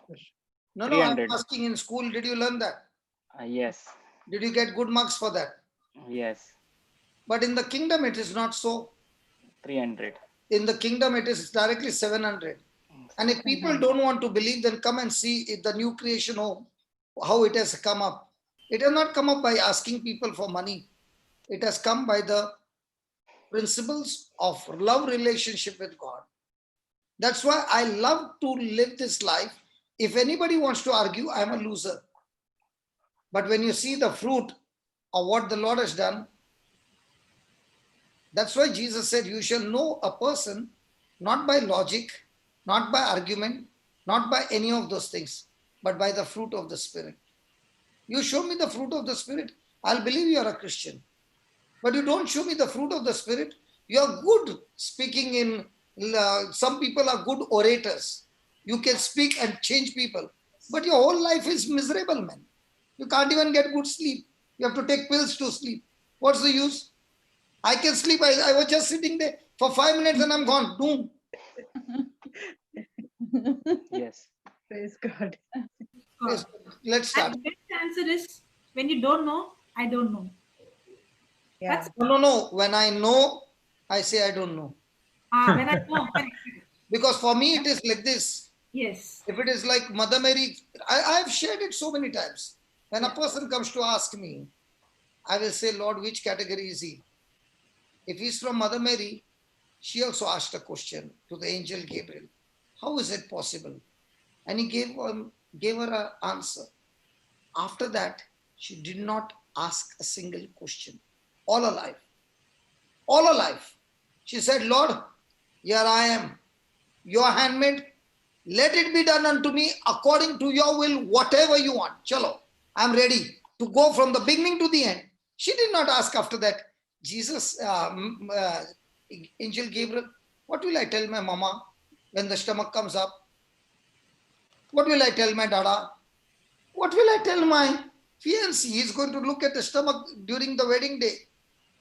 Hey, I'm already 4 months pregnant and now the wedding is come. The stomach is already out. What will I convince him? And what will I convince the Pharisees who are going to stone me to death? What will the crowd say? She's not interested. You give me a word, I'm ready to go with it. I'm not going to ask you what, how, what. Now the Pharisees also came and asked Jesus questions. They asked questions because they had arguments. She had questions to believe. The other one had questions to unbelief. So you better check which category you are. You might be shifting to a wrong category, brother. And then you will find yourself confused. Not knowing, now am I in Mother Mary category or Pharisee category? Hello? Yes.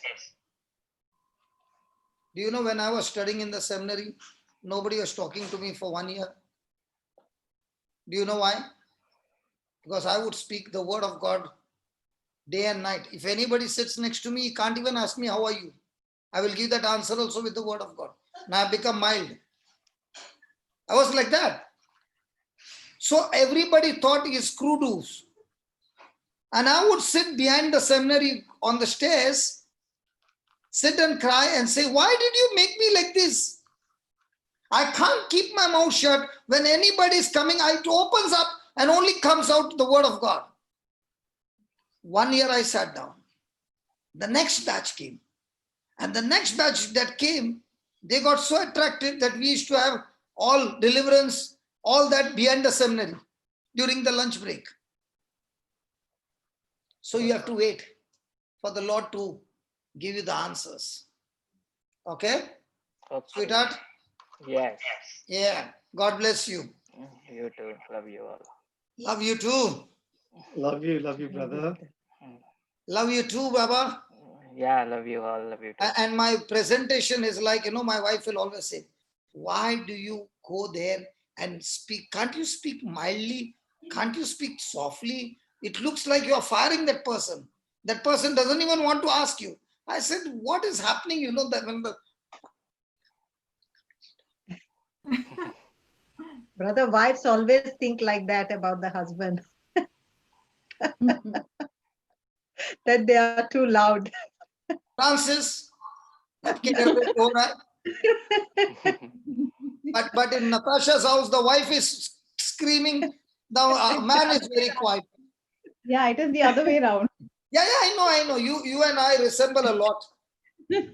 I can see you and you can see me. We come under the same category. Chhodega nahi. That stubbornness is a gift from God. Natasha, what others say, no, ye bahut ziddi hai, or stubbornness is coming from the kingdom of God. That when we stand on the word, we are like Rottweilers. Pakada na, marega, chhodega nahi. Praise God. Stubbornness, I'm ready to die, but I'll not leave it. Go do you what you want, but I'll not leave. Yeah. And in that stubbornness, we win. Yes, We declare we are victorious. Devil, you are giving your best shot. I've also got the best shot from the Lord. I'll not leave. Amen. Amen. Thank you, Jesus. So we are Rottweilers to do what the word says. We are not Rottweilers to think and keep thinking but do something else. Yeah. Thank you, Jesus. Okay. Thank you, praise. Did it bless you? I've got congregation around me now. So if you don't talk, I've got people around. When you all don't talk, I said, let the 2, 3 stay in front of me. At least I can talk to them. No, I'm just joking. Okay. Come on, let's begin. Father, we thank you. We are so excited that there is so much of depth in all that you are teaching us. And as we go through this, oh Lord, thank you for this man of God who has put it in a document that we can learn from what he learned, and what he learned is an asset to us that is just like a fast food. We don't have to go through the struggle to learn, but it is already given on a platter for us to receive, believe, and put it into practice to see how it works. We thank you, we praise you, Lord. Holy Spirit, take control over us, and we know you, Holy Spirit, can only make us understand. With our natural mind, we can never understand the spiritual world unless you open our spiritual eyes, our spiritual senses. All this will be without understanding. So we are asking, Father God, let the anointing of understanding be activated, that every lie and every spirit of unbelief is destroyed from our life completely, and that understanding makes us the real person that you want us to be. We thank you, we praise you in the glorious name of Jesus. Amen. Amen. Amen. Amen. So Amen. how many, just ask on the chat, how many people practiced during the lunch break the prayer that we had given them?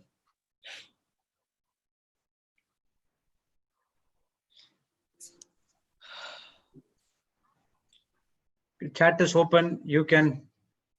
And don't put praise the Lord, amen, and fill the chat. Only give me the point. Yes or no. Yes. I am. Yes. Are there some chats coming? Yes, I did. If they are coming, tell me what was the experience. I'm interested in that. No, I don't want yes and amen. No. I want you to share with me Your experience. what You happened. did your experience. At least 1 or 2 testimonies before we start.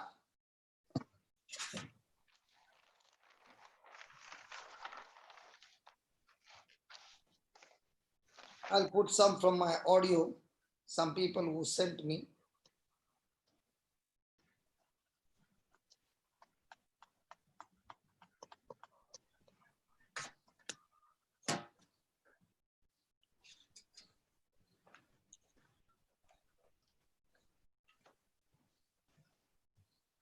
Praise the Lord, brother. Yesterday when you were praying and you said repent, I started repenting for my unforgiveness on behalf of my family. Okay, I'll send it to you. You can play it on your computer.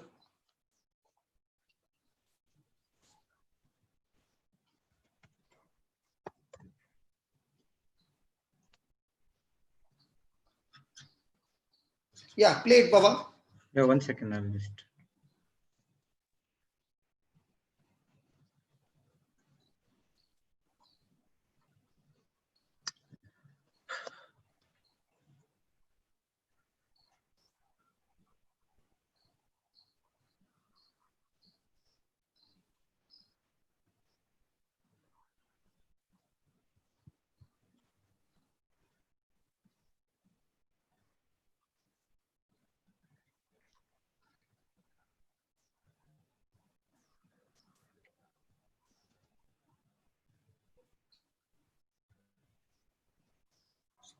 Should I read what's on the chat? Yeah, please read. Okay. From Libby, I didn't do it for half an hour, but I had peace of mind after reading for a few times. I couldn't voice record it. From Maria, my throat irritation, it has completely gone in Jesus' name. Amen. Then from Rosemary, it was a relief, felt. Okay. What happened? Oh, sorry. Shared screen. No, So sorry. I think you can share that. Sorry. Yeah. Go ahead. It was a relief, felt heaviness, leave. So these are the 3 from the chat. So you can play that. Okay. Praise you, Jesus. Thank you, Jesus. Praise the Lord, brother. Yesterday when you were praying and you said repent, I started repenting for my unforgiveness. On behalf of my family also, I started pray. I started claiming those things, like the times when we went, my family, my loved ones went away gone away from you, Jesus, and I declare that Jesus Christ is Lord God and my family's Savior, and you are the Most High God. Like I started praying, and then after that, last Jocelyn said that you should not ponder about what kind of spirit, but you ponder what you are in Christ. And I really started, Jesus, I thank you. You are my master. You are you are the master of my life. You are my creator. I thank you. I praise you, and thank you for your agape love. Your each and every moment you're filling me with your love. And thank you, Lord. I believe in you. I receive your love. I receive your love from my family. Thank you, Jesus. Thank you, Lord, for your protection. Thank you, Jesus, for your sacrifice on the cross. You are my Lord God and Savior. You died for me on the cross, and you suffer for my sake, Lord, and you made me free. Thank you, Jesus, for your sacrifice. Thank you, Jesus. I believe in you. I trust in you, and I delivered from the unforgiveness and so many things which I don't know how to say, but I praise God and I worship him and I love him. I thank you, Lord. I thank you. Thank you, Jesus. Thank you, Jesus. I believe in you, Jesus. I trust in you, Jesus. Amen.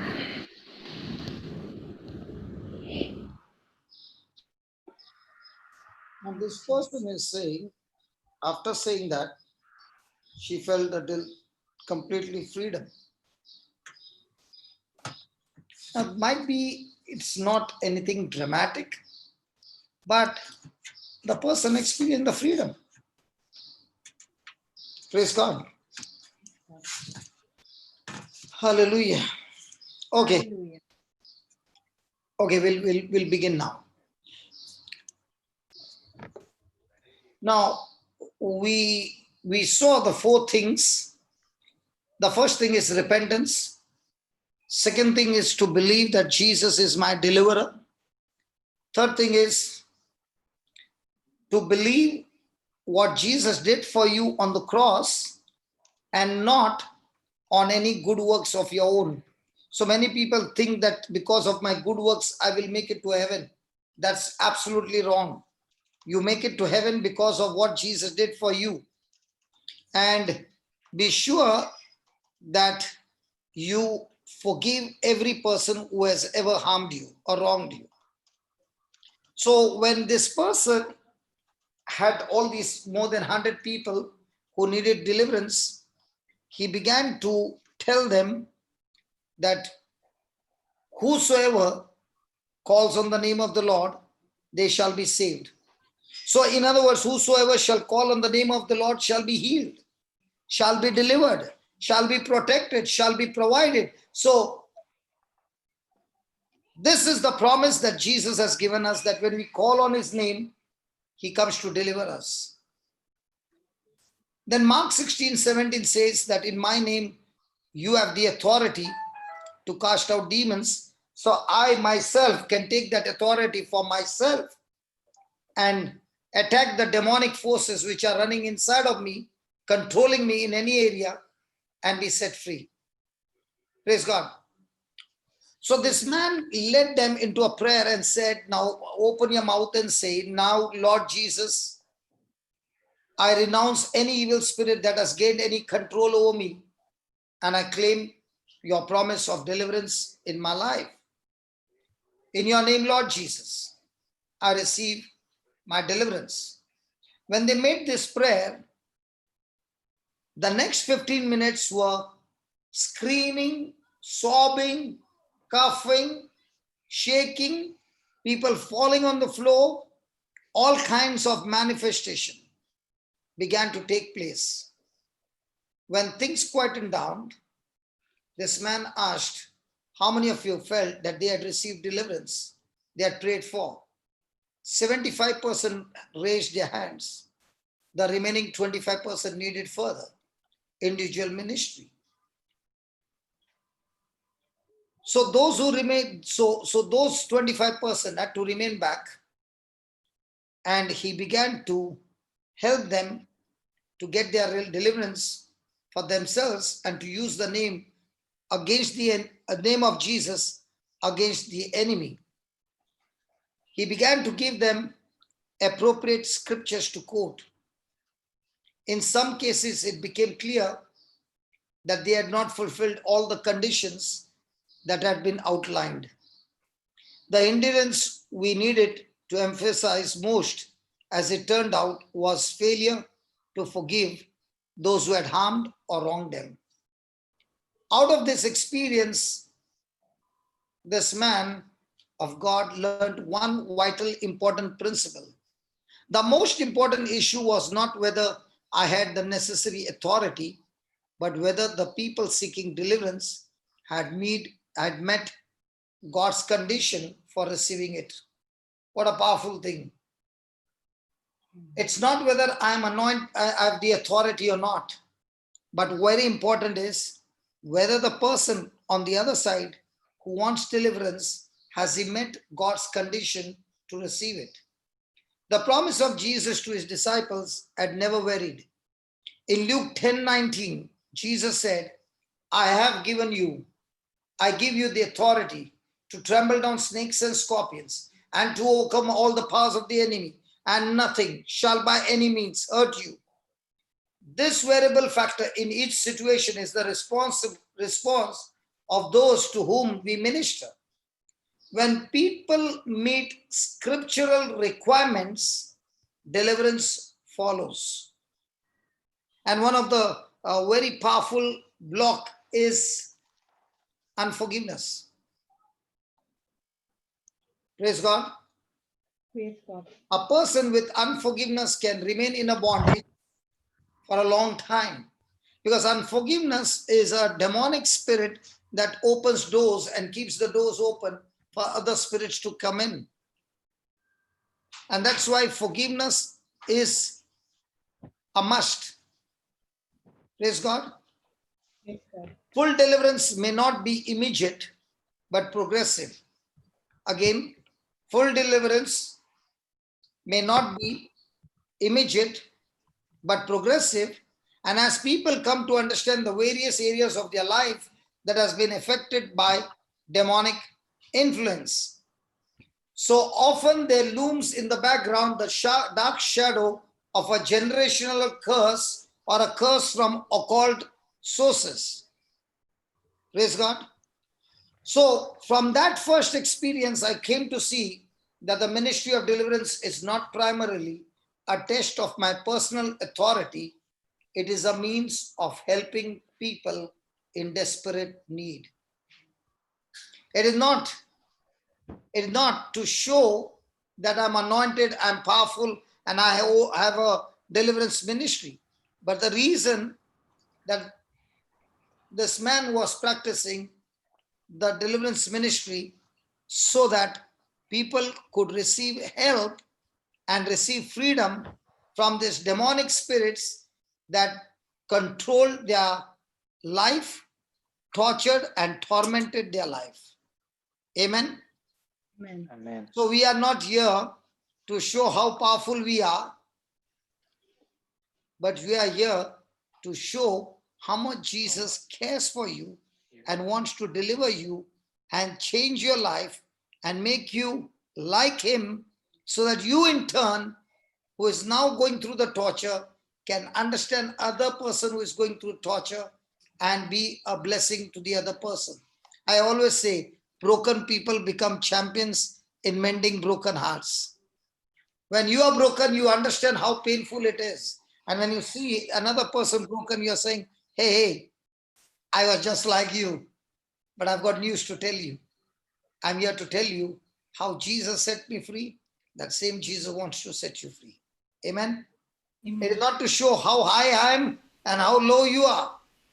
You know, many a times when a person is manifesting, especially when a person is rolling on the floor, okay, the congregation begins to look at that person with hatred. They look at that person with a negative attitude. And I tell them, if you're looking at that person with that attitude, let me tell you, once upon a time I was worse than that. But Jesus did not look at me with that attitude. Instead, he grabbed me, hugged me, loved me, and he cleaned me up with his blood, sanctified me and made me stand. The man who was going to the pit, he made me stand on a pulpit to stop others going into the pit. That's my God. He picks up people from the pit, washes them clean, and makes a diamond out of them. Praise God. And that's why whenever you see somebody needing deliverance and they are manifesting, don't ever look at them that they are possessed. It might be a case when the person was in the childhood physically abused, sexually abused, raped, but that person could not open his mouth, her mouth, and kept it inside. And that spirit kept on torturing that person, thinking in those bad things that had happened, and opened the doors to be demonized. But when the same person is led to Jesus, and Jesus says, forgive them and let them go. And only when you forgive them and let them go, that spirit of forgiveness will now begin to destroy all other spirits, because the spirit of forgiveness is a spirit of love. The spirit of unforgiveness is a spirit of hatred, and that comes from Satan. God is a forgiving God. Hallelujah. Hallelujah. That Papa, person, yeah, go ahead. You know more about this is your subject. You speak. no, Listen, I understand here. listen, Jocelyn. Yeah, Papa. There are many things that you have learned which I don't know. Okay? So I want you to speak, not keep that what you learned for yourself. Okay? Because you come from that education department, and we can use that because some other people might be suffering. So please be free to speak. Go ahead. Yeah. No, now when we're talking about love, we understand very well. The love is the rod where every other gift hangs. Correct. And the moment I shift from that love, that very gift, instead of me helping others to come out, I am focusing on I have the power. Yes. That's why it's very important that I walk in love. And the love is when there is compassion. That's what I see when the deliverance happen in our center. It's very different. The atmosphere is different because the foundation is love. There is love where you go and show compassion over that person. You go and hug that person, and that's why I think the deliverance is very different and very easy. Is Tanya there? Now, Tanya was at that time 17 years old or 19 years. I don't know what age she was. And it was a night vigil. And there was a nun sitting next to me in that night vigil. Okay. And she said, can you just come for some time to have a little coffee and a little breakfast? For what you preached the whole night, I would like to give you little coffee and little breakfast because you deserve it. So I just informed them that we will be a little late. So we will be going to the convent to just have a little tea or coffee with a breakfast. This nun was very, very happy. So we went there not understanding what was waiting for us. So when we went there, we saw these children, like the mother has gone out and the mother has come, the children all jumping on her, and she's the head, okay? The children are jumping on her, the children are playing with her, some of them are pulling her hand, some of them this. And it was like a very beautiful sight. And then she said, can we have a small session for my children? And I said, okay. So there was one girl who used to sing. And at that time, I began to speak that God is love. Now, how can I share with them that God is love? Because many of the children don't even know who their father and mother is. They have been left outside the convent door. And I said, listen, I began to share. God is love. He loves you. Your parents may forget you, but God will not forsake you or forgive you or forget you or discard you. And as I began to share, I said, God loves you so much. He doesn't write your name with a pen. He has engraved your name on the palm of his hand. That cannot be erased. It cannot be rubbed. It is there. That's what the Bible says. And as I began to share this, the girl began to sing, Prabhu Tera Pyar, Sagar se bhi ghera, Asman se bhi uncha. Means, God, your love is so big that is higher than the heavens, higher than the sky, deeper than the sea. So as she began to sing, okay, and I was giving the commentary, one girl began to cry. The second girl began to cry. It was only the girls' home. Now we saw that the anointing began to spread into all of them. About 70 girls crying, manifesting, some of them 14 and 15 crying, unge, unge, like a baby. All kinds of manifestation, and this nun is there, and some visitors were supposed to come, and she said, I don't mind what report they give, but please don't stop it. What a psychiatrist or a psychologist can't do, the Spirit of God is changing their future, and I'm not letting any reporter to come and stop their future. Go ahead, don't stop. And it went on from morning 7 o'clock or 7:30 right up to 11 o'clock. Forget the breakfast, forget the coffee. God was in charge. And now it so happened, all that I told these girls who were with me, Tanya and her cousins and her sister, I need your help. You go and hug them and don't leave them till the time the manifestation stops. And all you have to say to them is, Jesus, I love you. Okay? And when you will be hugging them, some of them will not be in their senses. They might even put their nails into your skin. And it might go deep, but you don't look at those nails. You only keep saying, Jesus, I love you. Yeah. Jesus loves you. They won't scratch. They will only dig that nail. They won't scratch. Forcefully they'll hold. That's it. Yes, they'll forcefully hold. And because their nails are big, because you must have experienced that, they don't want to harm you. But if you take that hand, now there will be an attack. So let go whatever they want to do, but you just give them love. These girls began to do that. By the time we finished, the joy entered the house. And they were laughing and laughing and laughing. These girls were laughing after 2 hours of crying. And that nun told me, today what the Lord has done for these children, He has delivered them from all that they had gone in their past. They are completely set free from all demonic problems. Praise God. So the key is the power, and that power is love, compassion. Yes. And if Tanya was there, she would have told how they enjoyed. Okay. Then they had some money.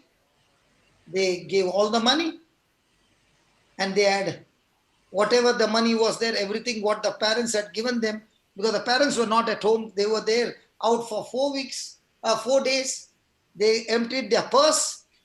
And they were so, not that the nun asked, we all emptied our purse and we said, this is a gift, we want to give it to them. And we walked.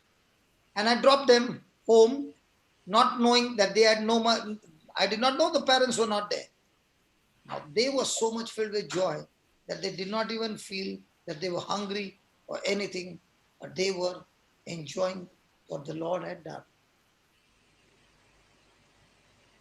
Praise God. And that's why when the Lord began to teach me in one retreat where the boy was manifesting like animals, and he was ferocious. And the Lord said, if you trust me, go and love him and hug him. I said, not this fellow, he looks very dangerous. He said, just go and do it, and I'm going to teach you. And I said, Lord, I'm ready. Okay.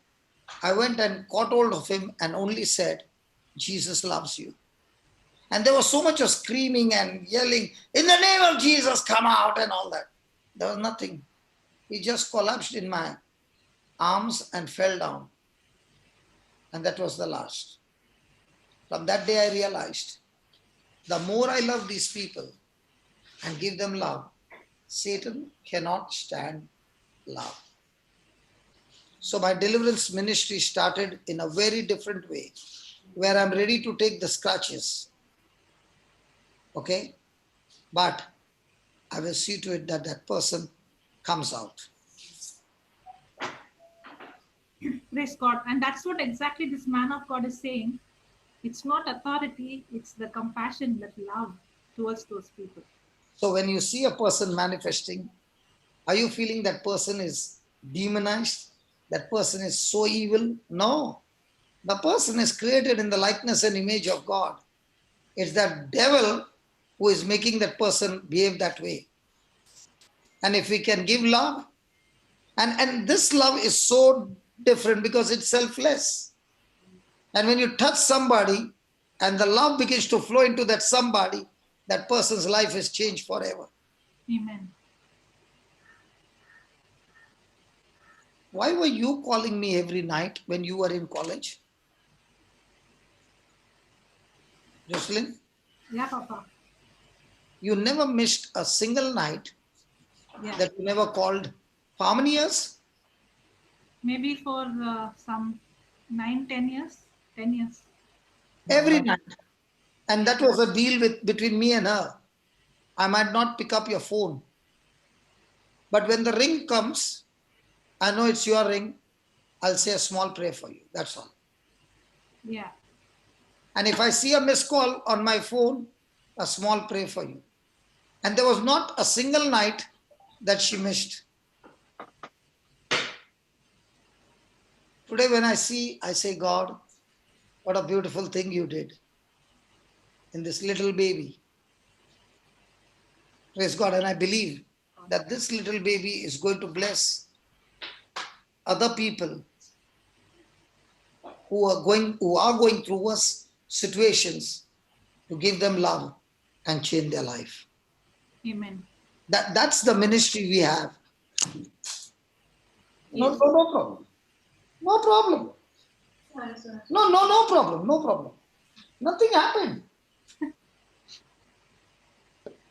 She was sobbing the floor And the and laptop. she unplugged my laptop wire. So she thought she killed my computer.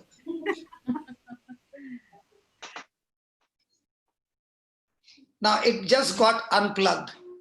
In the same way, these are the people who are born and things happened, sometimes by mistake, sometimes by willful of somebody else, that unplugged their innocence and brought sin in their life forcefully and got them demonized, and they ended up being under the control of demons. The world out there is always looking for, how can I use some trick to get this person unplugged from the main source and get them plugged to the enemy. It can be entertainment, it can be movies, it can be horrors, it can be drugs, it can be alcohol, it can be sex, it can be anything. But all that the devil is interested is, how can I unplug this person from the Lord? Yes. Papa, before you came, we were discussing the Jude, Sister Natasha, and we were discussing that Sharon, the Jude was asking, that girl who was sitting in the first row who got delivered. Now, when she got delivered, she was not able to come back because of shame. Yes. Okay, and that is also the spirit of lie. Now, what we see is, a current is gone.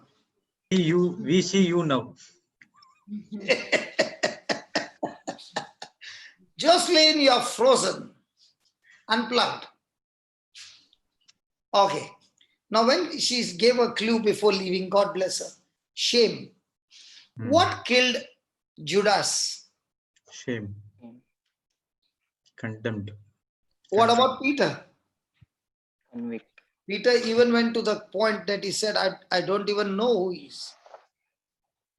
Come on. Yes. But the difference between Peter and Judas was, when Judas did that, He was alone. he was alone. When Peter did that, He was with others. Satan uses the best weapon when a person is alone. He always wants people to be alone. Okay. And shame is a spirit that can keep a person in a prison all his life, built by he himself by putting him in shame.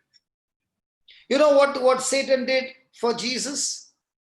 He stripped him naked in front of everybody for the world to see. Can you believe the Creator stripping the Creator in public and making him go into extreme shame? And in the midst of that extreme shame, He forgives. love looks at the shame, but then talks to his love and says, can you please forgive my beloveds who have put me to shame? I want you to forgive them because they don't know what they are doing. So when a person is in shame and he looks at himself, he gets into a bondage. Satan will kill him. But when a person is put to shame and he looks at the person who's putting him to shame and begins to forgive, the devil gets a bashing that he has to flee. So every moment the devil tries all his tricks so that he forces you to get self-centered. Our battle is only one thing. The more I save myself, the more I fall into sin. The more I'm willing to crucify myself and look to God and to others, how I can be a blessing, I'm always a winner. I'm always a victor. The moment I look at myself and keep magnifying myself, I become a first-class victim. And when somebody is victimizing me and I'm looking to Jesus and talking to Jesus to forgive that fellow who is coming against me, and I'm looking at his benefit, now I'm a champion. So conclusion, in this kingdom of God, it does not matter who is coming against me and what he has done against me. What matters is, after what he has done, what was my response decides I'm a victim or a victor. That's the key. Because somebody says, you don't know what my husband did to me. Oh yeah, but what did you do after what your husband did to you decides whether you are a victim or you are a victor. What your husband did to you, he behaved like a devil because he has got a spirit there. What can he do? But you got the Holy Ghost in you. So did you respond the Holy Ghost way or you respond with hatred? And if you respond with hatred, then you are also of the same kingdom. But if you say to yourself, even though he treated me badly, but because I have the love of Jesus, I'm supposed to behave with the love of Jesus. He has the devil, and that's why he behaved like the devil. But you have the Holy Ghost, so you got to be behaving divine. And when a person begins to think that way, now that person doesn't feel hatred towards the husband, but feels sorry, compassion for the husband, and begins to tell the Lord, Lord, just the way you filled me with the Holy Ghost, can you please fill him with the Holy Ghost? Because the way he's behaving, it's because he got the devil in him. So now, Lord, I ask you to please treat him nicely and get the devil out of him. Praise God. Yeah, Brother Francis, you got something in your mind running. Can you please speak to us? No, brother, I'm enjoying your talk. It is just beautiful eye-opener. But something is running in your mind. There is a lot running in my mind, brother. But I just want to focus on the word of God. Okay. Praise God. Okay. When this preacher discovered that the majority of people could receive their deliverance collectively after proper instruction, I was no longer restricted to one-on-one deliverance. What do you say about that? If you're going one-to-one, you'll get burnt out, man. Yes, yes. Get them all together, teach them, give them the instruction and say, Come on, I'm going to teach you how to fight. And if you follow the instruction, victory is guaranteed, because you are going to do according to the scripture. You cannot fail. Love never fails. I've heard that there is a bulletproof car. I've heard that there is a soundproof wall. I've heard that there is a fireproof wall. I've heard a waterproof wall. But I've never heard in the world somebody saying failure proof. Love is failure proof. Amen. Because love says, love never fails. So what is that? Failure proof. So that means every time you failed, why did you fail? No love. You missed applying Fevicol. When you apply Fevicol, what happens? Sticks. It sticks. In the Catches. same way, when you apply love, what happens? Catches. Glued. You never fail. Yeah. Good example, Lord. Hey, when you apply Fevicol, what happens? It sticks. Never Just fails. stuck. They stick. Ah. So when you apply love, what happens? Never fails. Never Never fails. fail. So every time you have failures in your marriage, where's the problem? Love. Love. No love. Hallelujah. Hallelujah. Hallelujah. So is there a failure proof in this world? Yes. Yes. That's why Jesus never Fail. failed. Fail. One translation was translating this in his language, and all the congregation started laughing. And the priest was preaching. After finishing the preaching, he asked, why did the people laugh? Then one person who understood both the language said, you know, Father, when you said Jesus never failed, the translator said, when Jesus went to school, he never failed.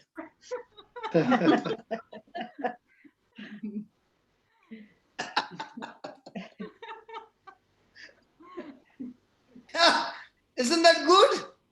Yes. Really, translation is very dangerous, huh? The person can change the entire. Meaning. Yeah. So the Lord began to show him that he was no longer restricted to one deliverance. I found that the combined faith of 100 people all gathered for the same purpose is usually greater than the faith of a single individual. Now, what is he saying? If there's one person, let me share with you. This is very interesting. If there's 1-to-1, and if there are 50 people or 20 people, if one gets the fire going, it's like infection. That same fire will catch the other one, and then the other one, and then the other one. And now you see all the 20 are burning in that fire. So it is always advantage for a preacher when he's ministering and he has more people gathered there who have issues, and it takes them all, then it starts quickly. Let me share with you some of the experiences. Can I? Yes. Yes. My first first retreat for the alcoholics and drug addicts. Okay. And right from childhood, I used to watch WWF. That time it was not WWF, but there was wrestling. And I had all bloody wrestling cassettes, VHS. And whenever somebody is coming from Dubai, I used to tell them, please record those wrestling and please bring for me. So they used to bring, and I was in school, and every day, not one day missing, I would watch them again and again. So when I got 25 of them, I felt like I was in the ring with 25 against one. And I remember in a cage wrestling, they locked the door and the key is with somebody outside. So the man cannot escape. And when that fight begins, they are bleeding, their head is broken, this is broken, and it's a bloody wrestling. So I felt the same thing. And you know what I said? The key to that room is with me. and it's in my pocket. And I've come to tell you, the reason I locked the door is because I am going to supply you drugs. And I don't want anybody to come into this room and understand that this retreat is for us, but we are going to take heavy drugs and be drunk the whole time.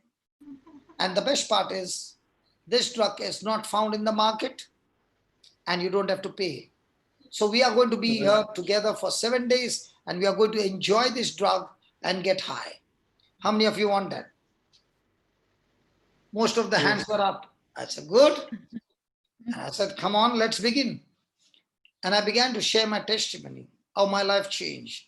And I said, I've come to introduce to you this drug. And I gave them Luke 4, 18 and 19. And I said, those who will repeat this word will experience a high that you have not experienced with your drugs. And let's hold hands and let's begin. And we began. And when I was having this retreat, somebody asked me and said, do you know what you're doing? I said, yes. The moment one gets a turkey, he will squeeze your neck to get his shot. I said, it won't happen because my God will squeeze the neck of the demon before the demon squeezes my neck. So there were 25 of them holding hands and the first one goes down. When the first one goes down, the 24 are watching and they are saying, what happened? I told them, I told you this is a powerful drug. Now in my mind, what am I saying? I'm saying the scripture. Lord, you said life and death is in the power of your tongue, and they are speaking your scripture, Lord. And your word that goes forth never comes back empty, Lord. And your word is the gospel of Christ. And your word, O Lord, is the power of God for salvation to everyone who believes. One fellow believed is down, Lord, now spread it around. By the time we finished with one scripture, might be for 45 minutes, most of them were down. My retreat was not preaching to them anything, just teaching them one line and what that one line meant, and then we go for 1 hour of speaking. By the time we finished, there was not one who got a withdrawal, and we had a best retreat. And that's when I learned that we can have a rehab cell. Collectively. One gets it, second one gets it. That's why, you know, especially I've seen when I'm praying for lumps to disappear. The big congregation is there. I say, lift your hands and we'll see the lumps disappearing. And we make a prayer. First comes 2 or 3. I say, come here, come and share your testimony. By the time that person is sharing, the others are getting that faith. The others are coming. And then the others are coming. And then the others are coming. By the time it's over, they all have come with testimonies. The lumps have disappeared. Are you listening? Yes. Yes. That's why when we have a healing session in the congregation, when you see 2 getting, 3 getting, after that you don't have to do anything. The anointing has brought so much of faith atmosphere in the congregation. After that, it's just watch and see Holy Spirit in action. I'm giving you the secrets. Yeah. Amen. You know what I learned? The secret. I was thinking the same. You know what I learned? The secret. The first person you pick up, you should ask the Lord, Lord, whom should I pick up first? That person is like a drum of water to the brim, and you got the water tube, not a wire, a water tube to fill the bucket. You put that pipe in the drum. Have you seen that? Yes. Yes. Hello, have you seen that? Yes. Yes. You must search in the congregation people who are suckers. They can suck the anointing by their believing. Yes. That's true, Papa. That's very true. If you pick up the person with unbelief, that atmosphere of unbelief spreads so quickly. Why do you think I'm asking people to share their testimonies? Because these are the ones who are typing are the suckers, who have drawn the anointing and they're saying, hey, it's manifesting, man. I experienced that. What happens to the others? They have sucked the anointing, brought the presence of God, and the others who are listening, why am I reading so slowly? I'm not interested in finishing the lines. I'm interested in sending that anointing of those people who have received that. Now, what they have received, I'm sending it for others to suck the anointing. And now they are saying, hey, 20 years of sickness just vanished, man. How did it vanish? Because one sucked the anointing and gave it to the other, and the other to the other, and the other to the other. And when the anointing shows up, demons are tortured, tormented, and they actually flee. Amen. And the moment they flee, the person says, what happened to my arthritis? Amen. What happened to the joint pain? Hey, my back was twisted and it has become straight. Ah, how did that happen? That happened by sucking the anointing. Praise God. Praise the Lord. Praise God. Is it interesting? Yes, Papa. Yeah. Thank you for Yes, this. brother. We have seen that in These secrets are learned through experience. Yeah. And these secrets, when given to others, it becomes an asset for everybody to practice and come back with joy saying, Jesus, now even the demons are subject to us in your name. Amen. Amen. Amen. The And- church and- should be like this. When people come sick, they hear the word, they go back. And when they come back for the next service, they come back with joy. That was Jesus' ministry.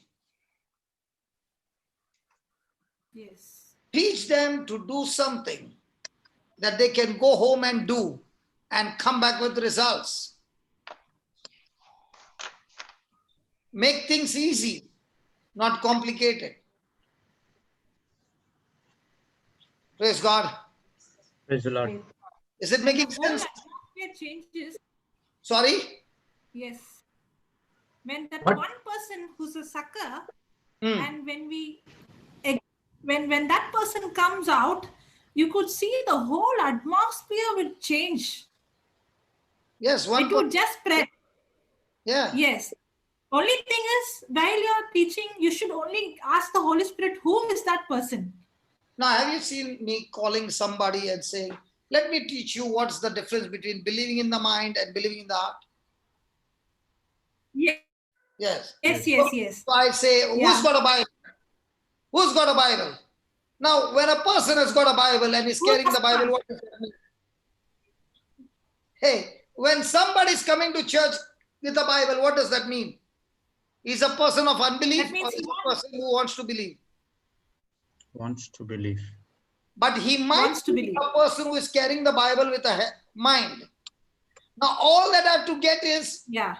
from believe in the mind to believe in the heart. Heart. So what do I ask? What are you holding? Bible. Bible. Okay. Is it a Do you book? feel? Yes. Does it have pages? Yes. Can you feel the pages? Yes. Can you read it? Yes. Oh, your Bible is in English, that means. Okay. Now let me share with you one scripture.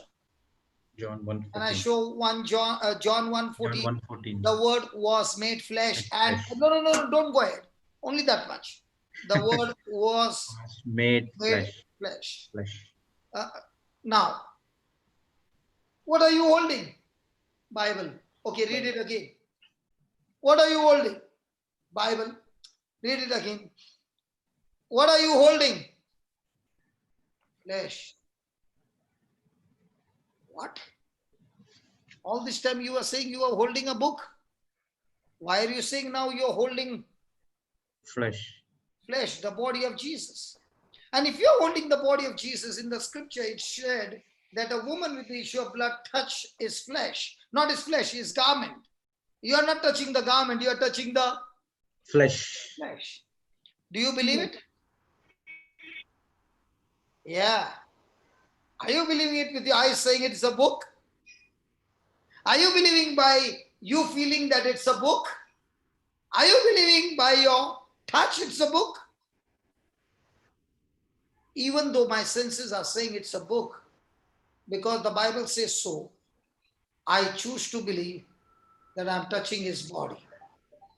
Have I shifted him from seen to unseen? Hello? Yes. Yes. And when he has turned from seen to unseen, and he begins to suck now, and the anointing shows up, and bang, there's manifestation. What happens to the congregation?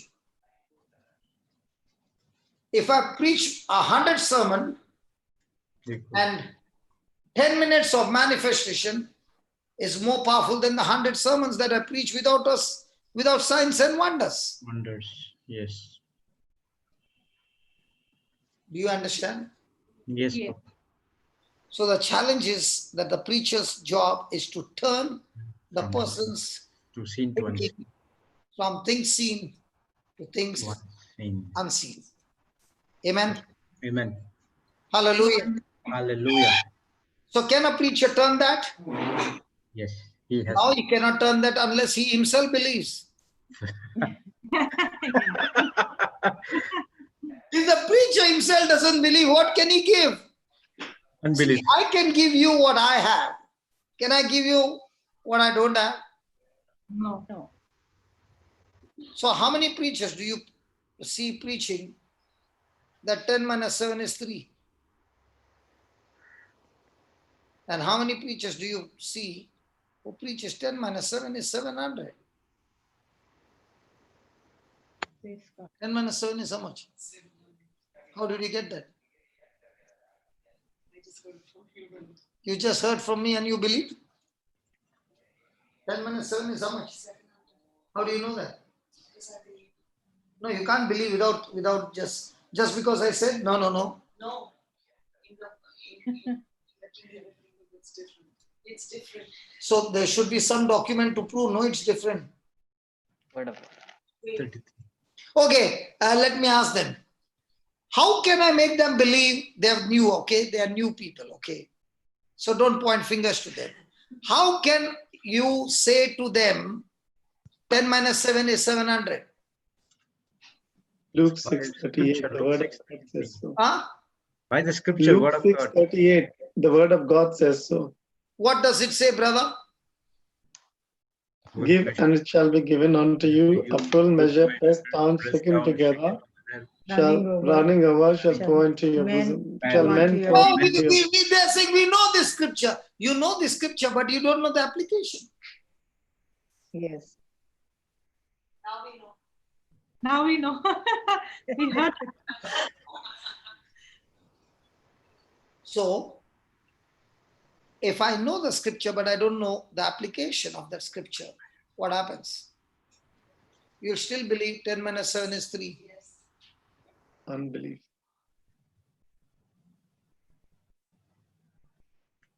So, understanding the scripture, can a Christian be broken in his finances? Never. So, if I want love, what should I do?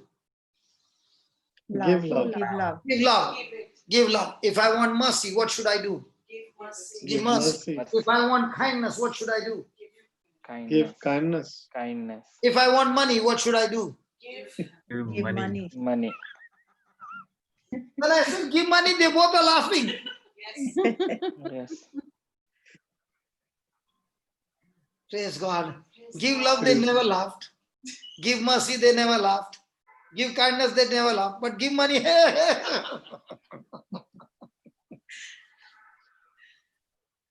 isn't that interesting? Yes. Okay.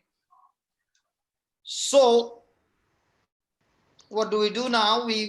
Brother Francis, you said that you were going to ask one question to Papa regarding that. We were discussing, right? How we would able. Yes, Brother Johnson, you will be able to explain that to us and to ones who don't know, because when you are in that condition, you were able to discern the priest, and you knew in your heart that if this priest lays hands upon me, I will be healed. You know, when you were not well, and Father, what's the name of the priest? Father Jose. Now, Father I Jose. say he laid hands twice. Are you saying the first time when I got delivered, or the second time when somebody else said I got demons? Ah, yes. After that, you came to that Father Jose, and he asked you to. You asked him to cast the demon out, right? Yeah. So that, yes. Yeah. What is the question? How do you discern? How did you because the mental state was not 100%, and No. What did I discern? Discern what? Like whom to believe. Whom to believe? Whom to believe? Whom to believe? You are asking me whom to believe? Okay, let me tell you. If my memory was gone, demons were there, this was there, and that was there, and this priest prayed one prayer, and it worked for me. Do you think I'll believe some other leader? Yeah, no. Common sense.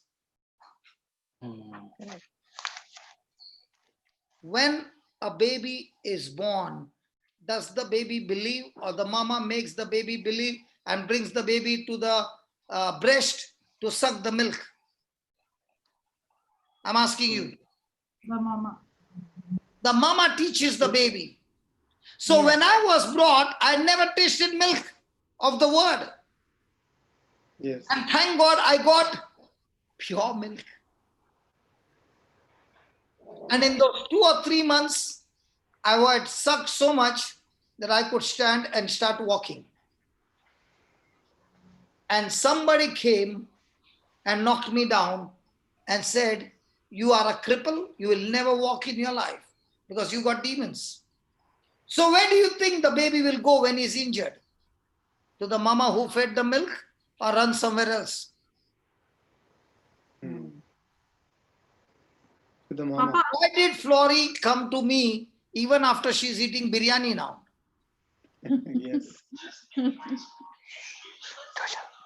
Because she realized that when she was in a pit, this man came and gave her one scripture that turned her life around on that day. That she discovered the Holy Ghost is not up in heaven, the Holy Ghost is inside, and all that she has to do is stir her mind, and the Holy Ghost is ready to move. Yes. So when she spoke to me, I said, Florrie, you are wrong. She did not argue. Why, who, where, go, wow, wow. She just heard it. And I proved to her through the scriptures. And she said, thank you very much. No discussion. Okay, now that you said, now pray over me. No. She said, this fellow, I'm going to knock him off myself. I'll come and report to you. But she forgot after she got the deliverance. That's okay. Because when you get so high that you forget who is the person next to you. Yes. yeah. Because in that high, she wanted to tell all the Bible students, hey, I got delivered, I got delivered. Yeah, Jocelyn. Yes. I was about to say this, the current went last time. It's not just only that casting out the demon. Actually, it is a lie that the devil has convinced me to believe. Yes. So the deliverance is not actually, that's what I was telling about that Sharon. The deliverance is not just casting out the demon out. It's not over there. Because the devil can go. But the way the devil came inside is through the lies. If I am not convinced by the lie, then the only way he can come inside is by convincing me of that lie. And that's what is very important is to know the truth. Yes, Papa? you spoke 100 marks secret. Praise God. When God speaks, he speaks the truth. He cannot speak a lie. And to speak a truth, you require faith. Yes. Satan speaks only a lie, and to speak a lie, you require fear. Yes. Now, fear is not an emotion. Fear is a spirit. Faith is a spirit. Yes. So as And- long as Adam believed God's word, truth is in action, and he has dominion over all things. The same Adam chooses to believe the lie, he becomes the slave of Satan. At the same time, he loses what truth had given him. He has lost it all. Satan has taken it over from him and has become his master. Yes. So whether you are walking in the light or you're walking in darkness, it's all going to depend on who you choose to believe. Yes. It's And not, that's what, it is not how much you pray. It is who you choose to believe. What people think is, if I pray, my job is done. No, no, no, no, no. Your job is done when you believe. And Yes. what you believe, when you open your mouth, it becomes your prayer. correct. So when you believe a lie and you're thinking you're believing, you're praying to Jesus, that prayer never reached Jesus, because the root of that seed is a lie. It did not go to the kingdom of God. It went to the kingdom of hell or kingdom of darkness. So how do you know you win or lose? Simple. When you believe. You receive the truth When you and believe the truth, you the win. truth shall set you free. Amen. You believe the lie and speak the lie, you lose. So when a person is weak, what does the symptom say? I am weak. Weak. The Bible says when you're weak, You're you strong. don't pray, you open your mouth and say you are strong. But do we use that formula every day? But when you go to God and say, God, can you see how weak I am? Can you make me strong, please, Lord? Now, did that prayer reach heaven? No. No. So the Bible already told you what to do. He said, when you feel you are weak, or when you are weak, open your mouth and say, I'm strong. I'm strong.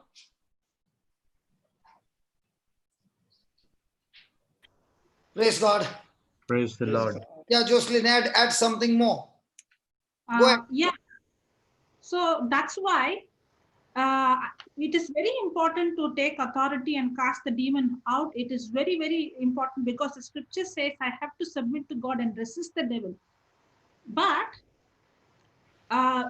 if I don't know that, that's why when a person is, the demon is cast out, the next thing is that person has to study the word, and the person has to know who he is or who she is in Christ. Yes. If that knowledge is not there, then the devil is again going to come in a different form, because the problem is I don't even know till I have not understood the truth. That's why your maturity is not based on how many years you belong to a ministry. Your maturity is how much you believe the truth, and because you believe the truth, how much pressure comes against you and you're still having patience. The level of your patience is the level of your maturity.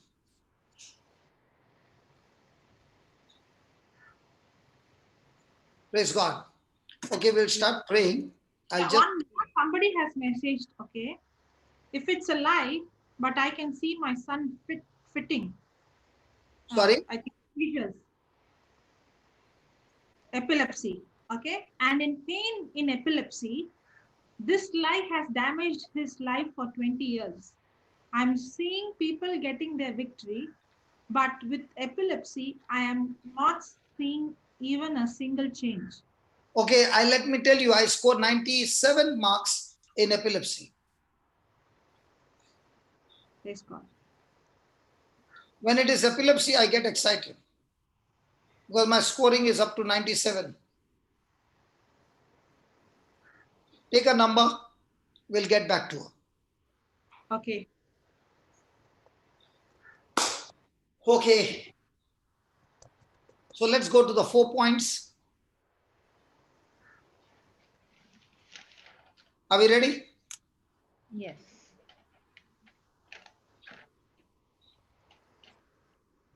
The first point is, those who are already Christians, we need to repent. those who are a non-believer, you must make Jesus the Lord of your life, because he alone can set you free. So let us pray.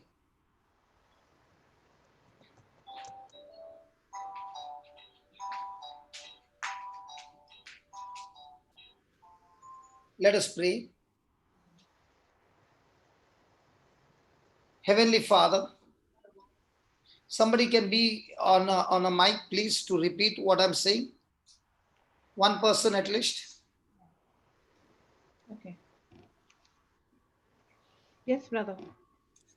Heavenly Father, Heavenly Father, I thank you, I praise you.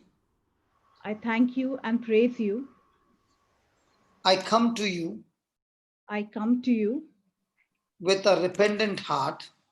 with a repentant heart. I have sinned against you I have sinned against you in my thoughts, in my thoughts, in my words, in my words, and in my deeds. and in my deeds. I come to you, Father, in the name of Jesus, I come to you, Father, in the name of Jesus, asking you to forgive me of all my sins. asking you to forgive me of all my sins. Lord Jesus, Lord Jesus, I believe you took my place on that cross. I believe you took my place upon that cross, Suffered for my sake, suffered for my sake. you were wounded for my sake, You were wounded for my sake, and you died on the cross in my place. and you died on the cross in my place. You became my substitute. You became my substitute.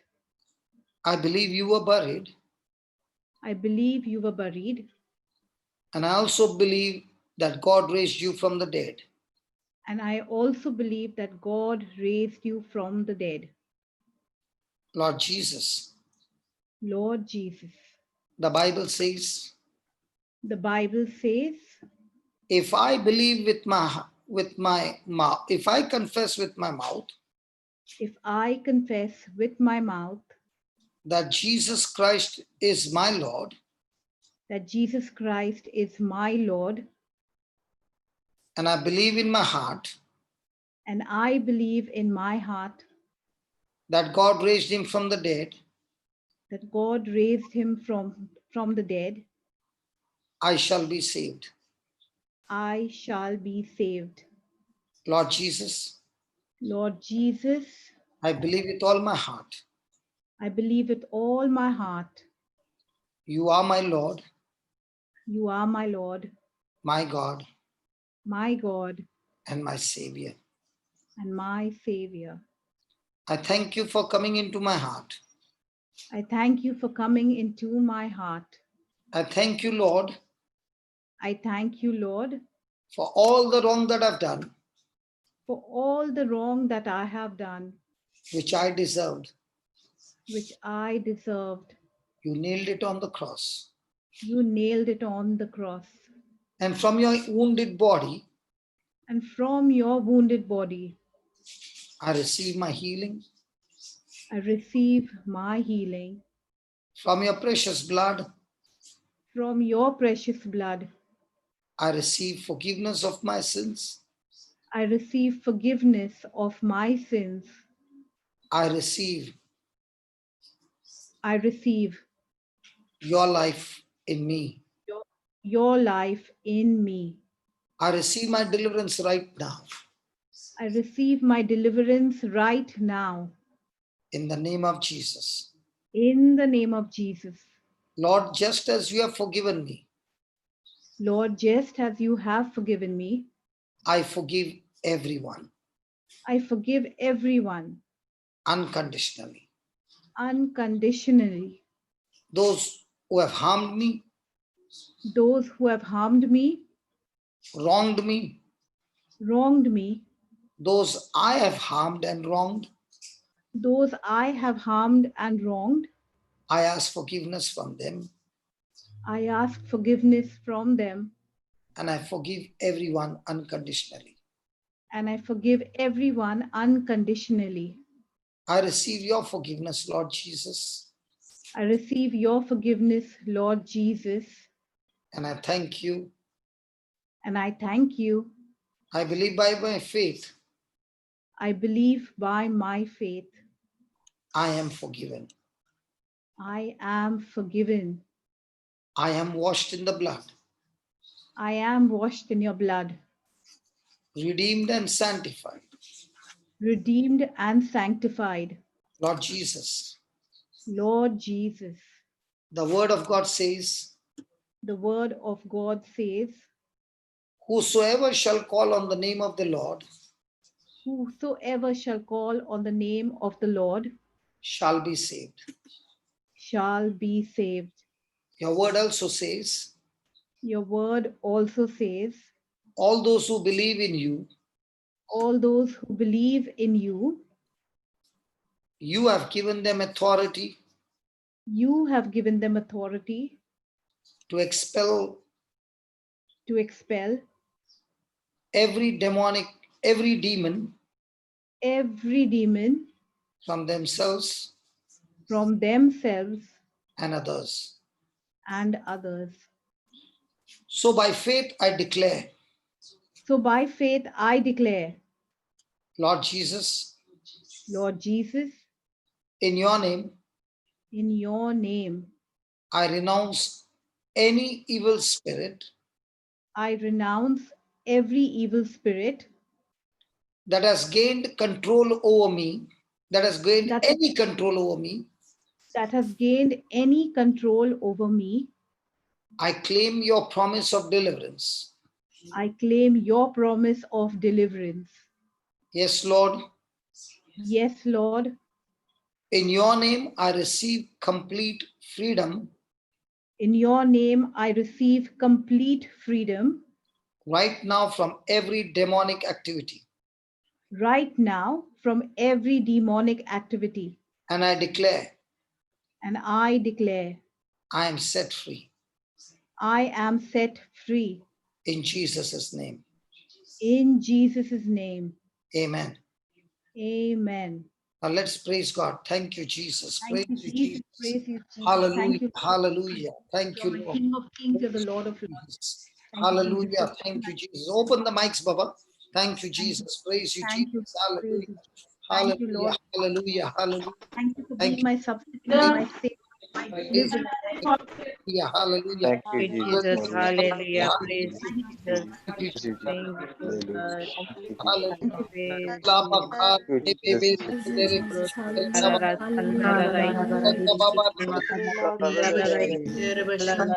Hallelujah. Hallelujah, hallelujah. Thank you, Jesus. Praise you,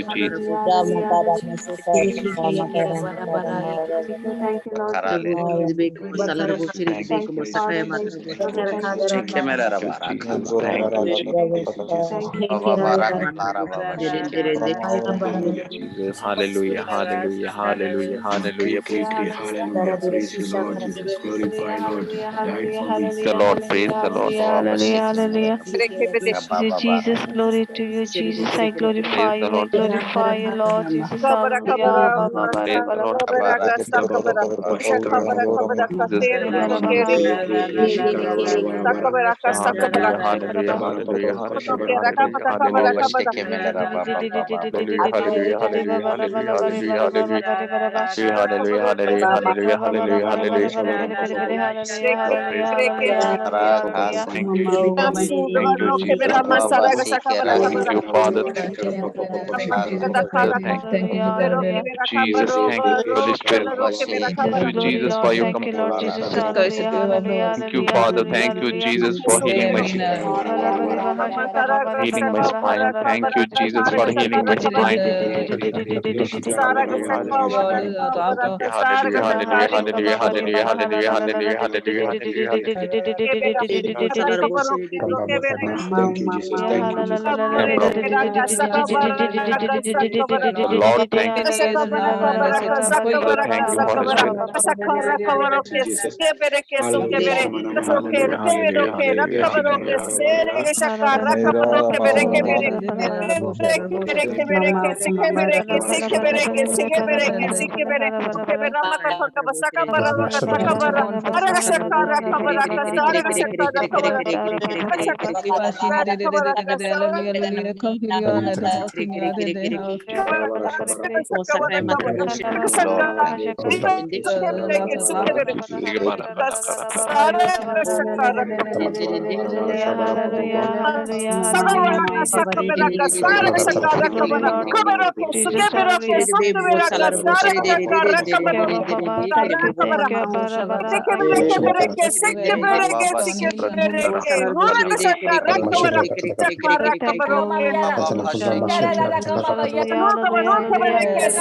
Father, thank you, Holy Spirit. Thank you, Jesus. Hallelujah. Hallelujah, hallelujah, hallelujah, hallelujah, hallelujah. Lord, thank you. Hallelujah, hallelujah, hallelujah, hallelujah, hallelujah, hallelujah, hallelujah, hallelujah, hallelujah, hallelujah,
Praise the Lord. Thank you, Jesus. It is time for you to now write on your chat what you have experienced. This is a time to give Lord the glory. 1 minute, 1 minute, 1 minute. Papa, 1 minute.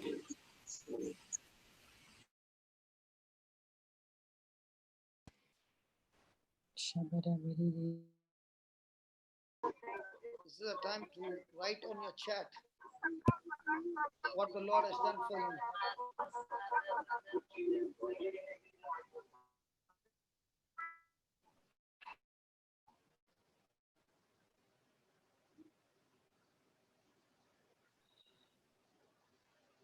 Put it on the chat what you are experiencing.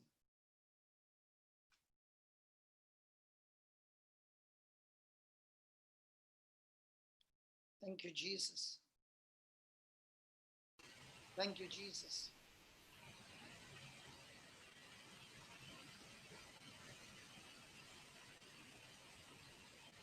Thank you, Jesus.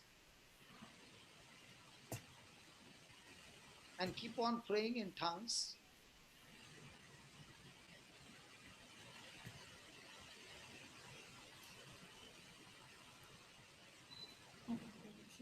Freedom from all devil lies and a strong calling from Jesus to follow him. God bless you. My husband completely delivered from all bondages. Father, I come into agreement that this person is delivered from nightmare attacks, dream attacks, and the person is set free completely. My son healed of his muscle spasm. Deliverance and peace. Thank you, Jesus. Complete freedom from all heaviness. Only follow Jesus. This message I received. God bless you. Peace of Jesus, and constantly the face of Jesus was seen. Flow of peace, joy, and my sister's ear completely healed right now. Your pain. I'm healed. I'm delivered from the power of darkness in the name of Jesus. Thank you, Jesus. A new rental agreement of contract for house. God bless you. Yes. What did you read, Jocelyn? No, that only, ear pain. You said ears, no? It is pain in the ear got healed. Yeah. Talking and sending your scripture prayers to so many Hindus. They are thanking me for your prayers. Delivered from all bad dreams and all evil thoughts, night attacks from evil. So whoever this person is, that same anointing is flowing. That same anointing is flowing in the lives of others who are going through that bad dreams, issues. You are delivered. Those who are having evil, negative thoughts, like Flory was being attacked with suicidal, to pray for suicidal tendencies. Might be you are going through suicidal tendencies. The Lord has set you free.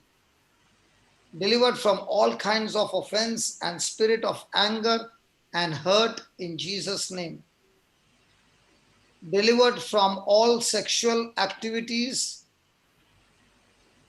and relationships in Jesus' name.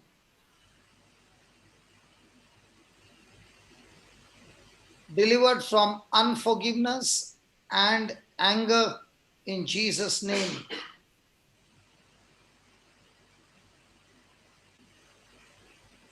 Delivered from the bondages of lust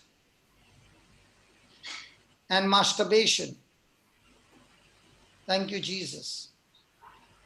Frequent headache, which is not there from 2 months, but had a headache during the start of the session, now delivered from headache and also from urine infection. Delivered from financial bondages.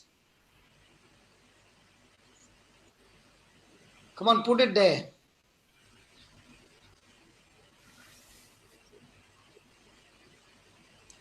Wife's leg swelling healed. Delivered from unemployment. Delivered from the spirit of sadness. Oh yes, delivered from the spirit of sadness. In Jesus' name. Cast my burden on Jesus that my special child is completely healed. My sister delivered from unbelief in Jesus' name. Showing agape love to those who persecute me.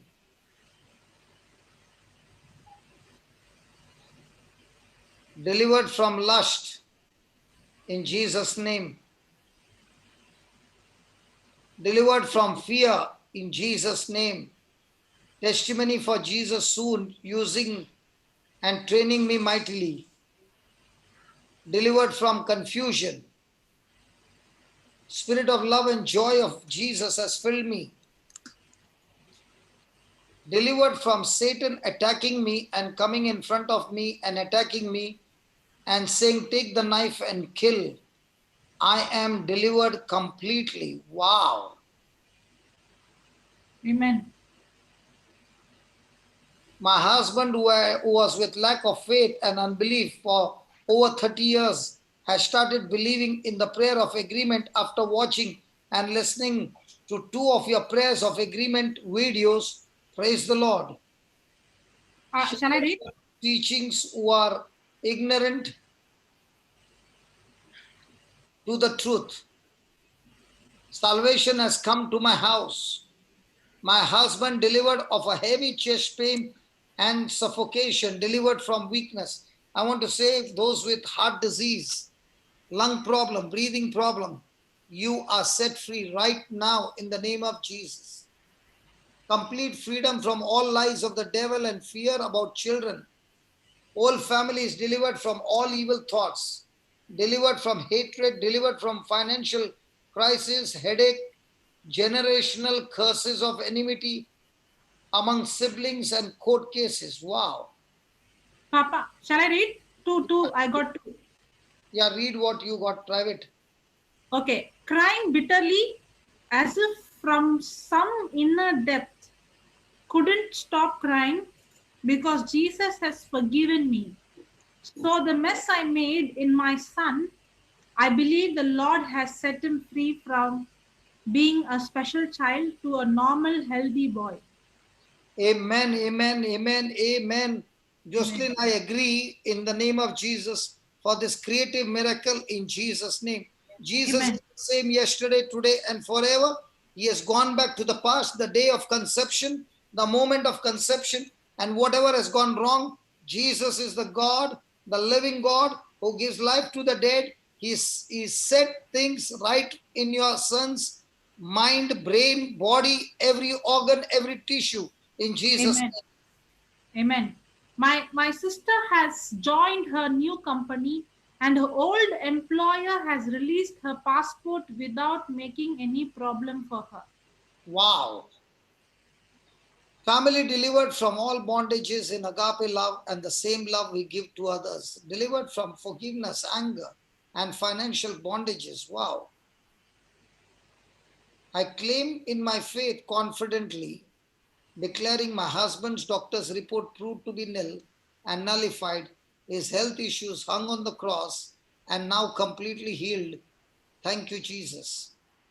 Thank you, Jesus, that you have delivered me from jealousy, anger, unforgiveness, offense, loneliness, confusion, negative thoughts in Jesus' name.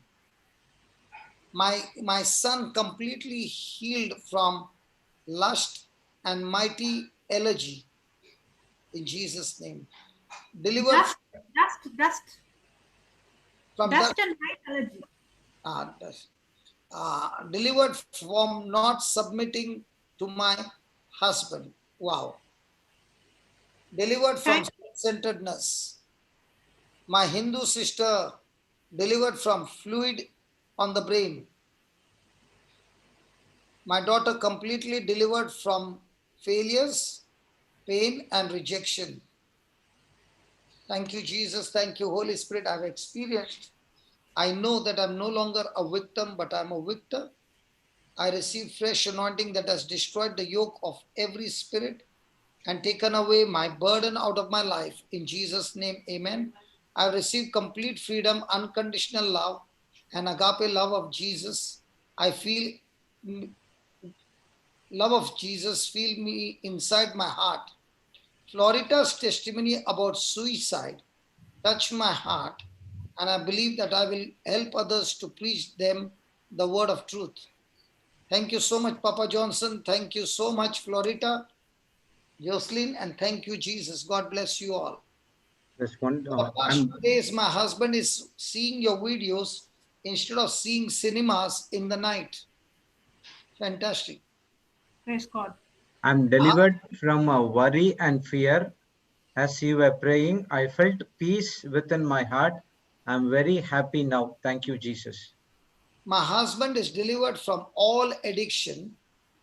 Lord Jesus, you are his strength as he's going as he is going through withdrawals. I also thank for my son is set free from games and music which is not of your kingdom. Lord Jesus, your presence goes with him and he finds rest in you.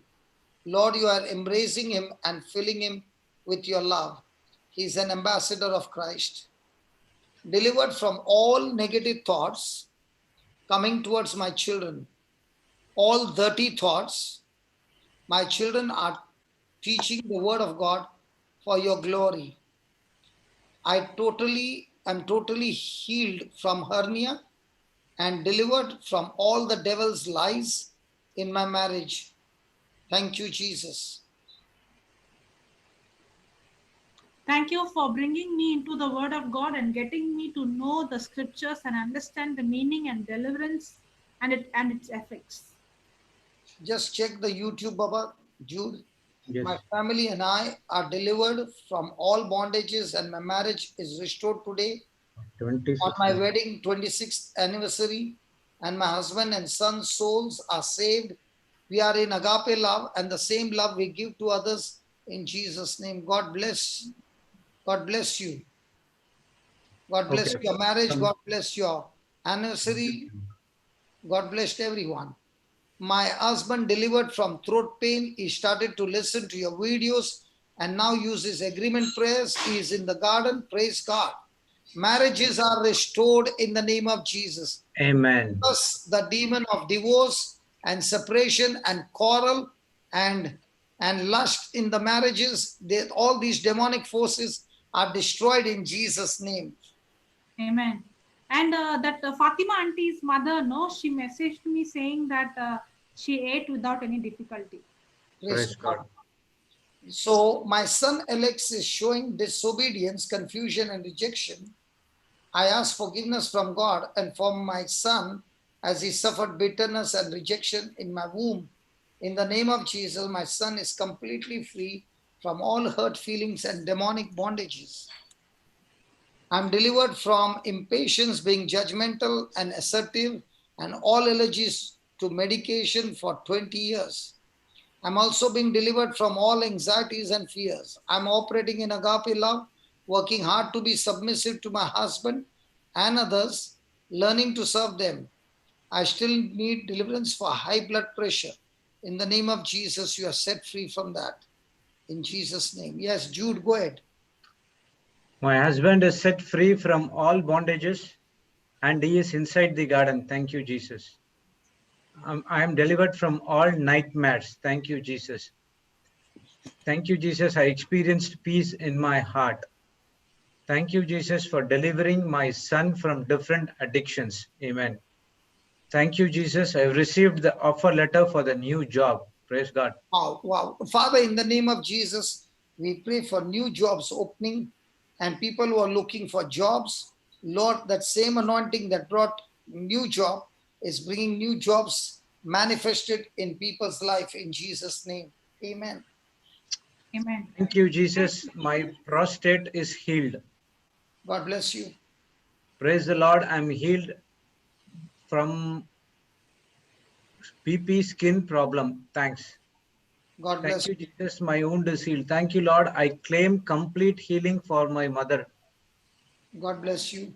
I am set free completely from dizziness when I am bending or seeing up, which was gone through for past 4 days and got delivered. Thank you, Jesus.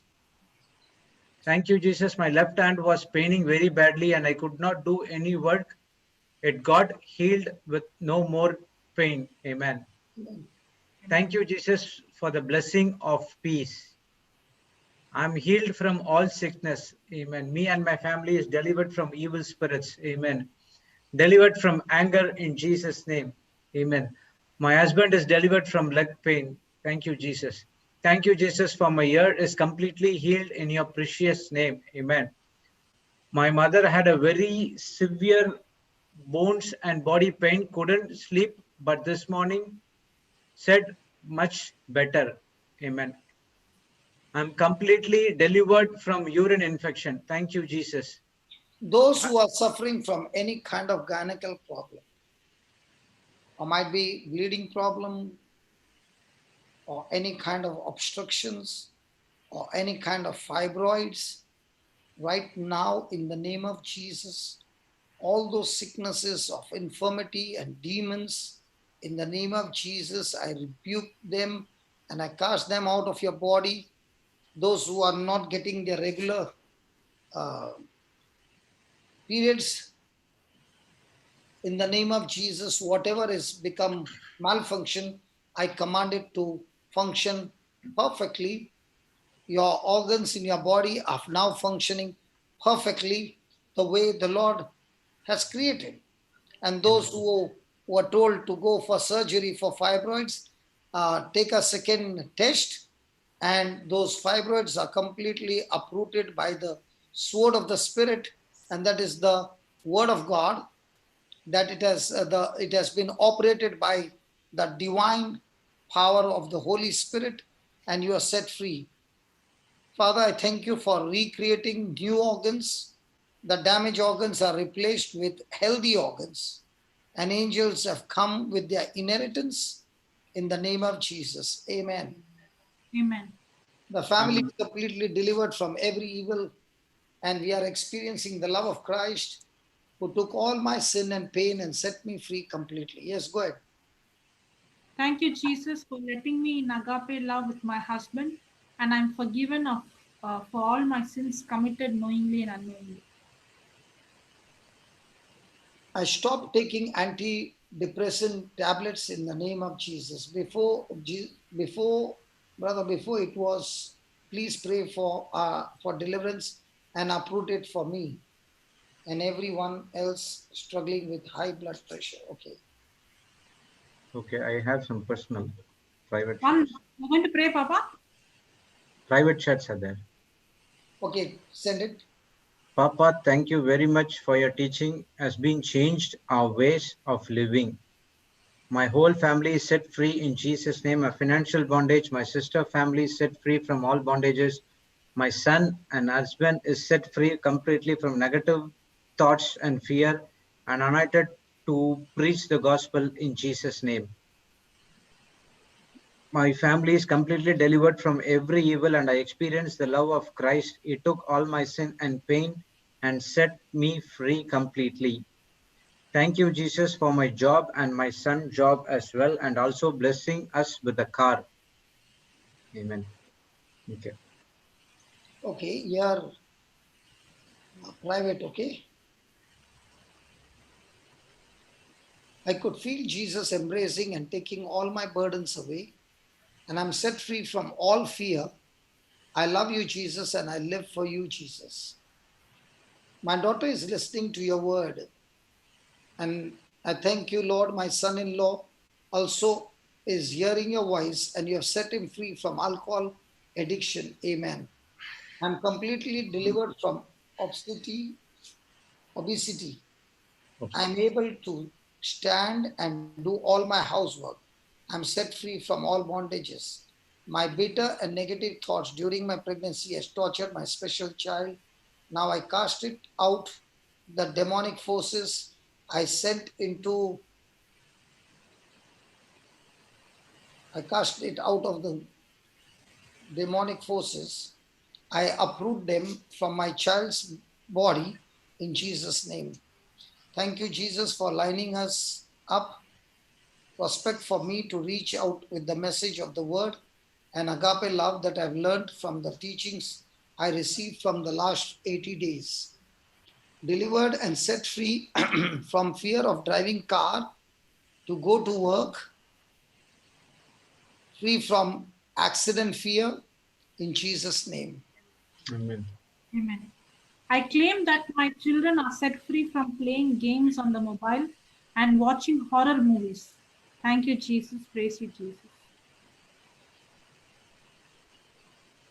Okay, Jude, let's close down and let's continue tomorrow. Tomorrow we'll study what is a demon and how does it operate in our life. Praise God. Let's close down. Yeah, Papa. Thank you, Heavenly Father. Thank you, Jesus. Thank you, Holy Spirit, for this wonderful day we had here in Zoom, YouTube, as well as in Facebook. Facebook, Lord. Lord, thank you for setting us free, each and every one of us, from every evil and satanic forces and demonic forces. Lord, now after these teachings of past 5 days about how to cast out the evil spirits, we now come to a conclusion how to do it with the help of the word of God. Instead of going into and searching into the world, Lord, we now know the truth. The truth will set us free.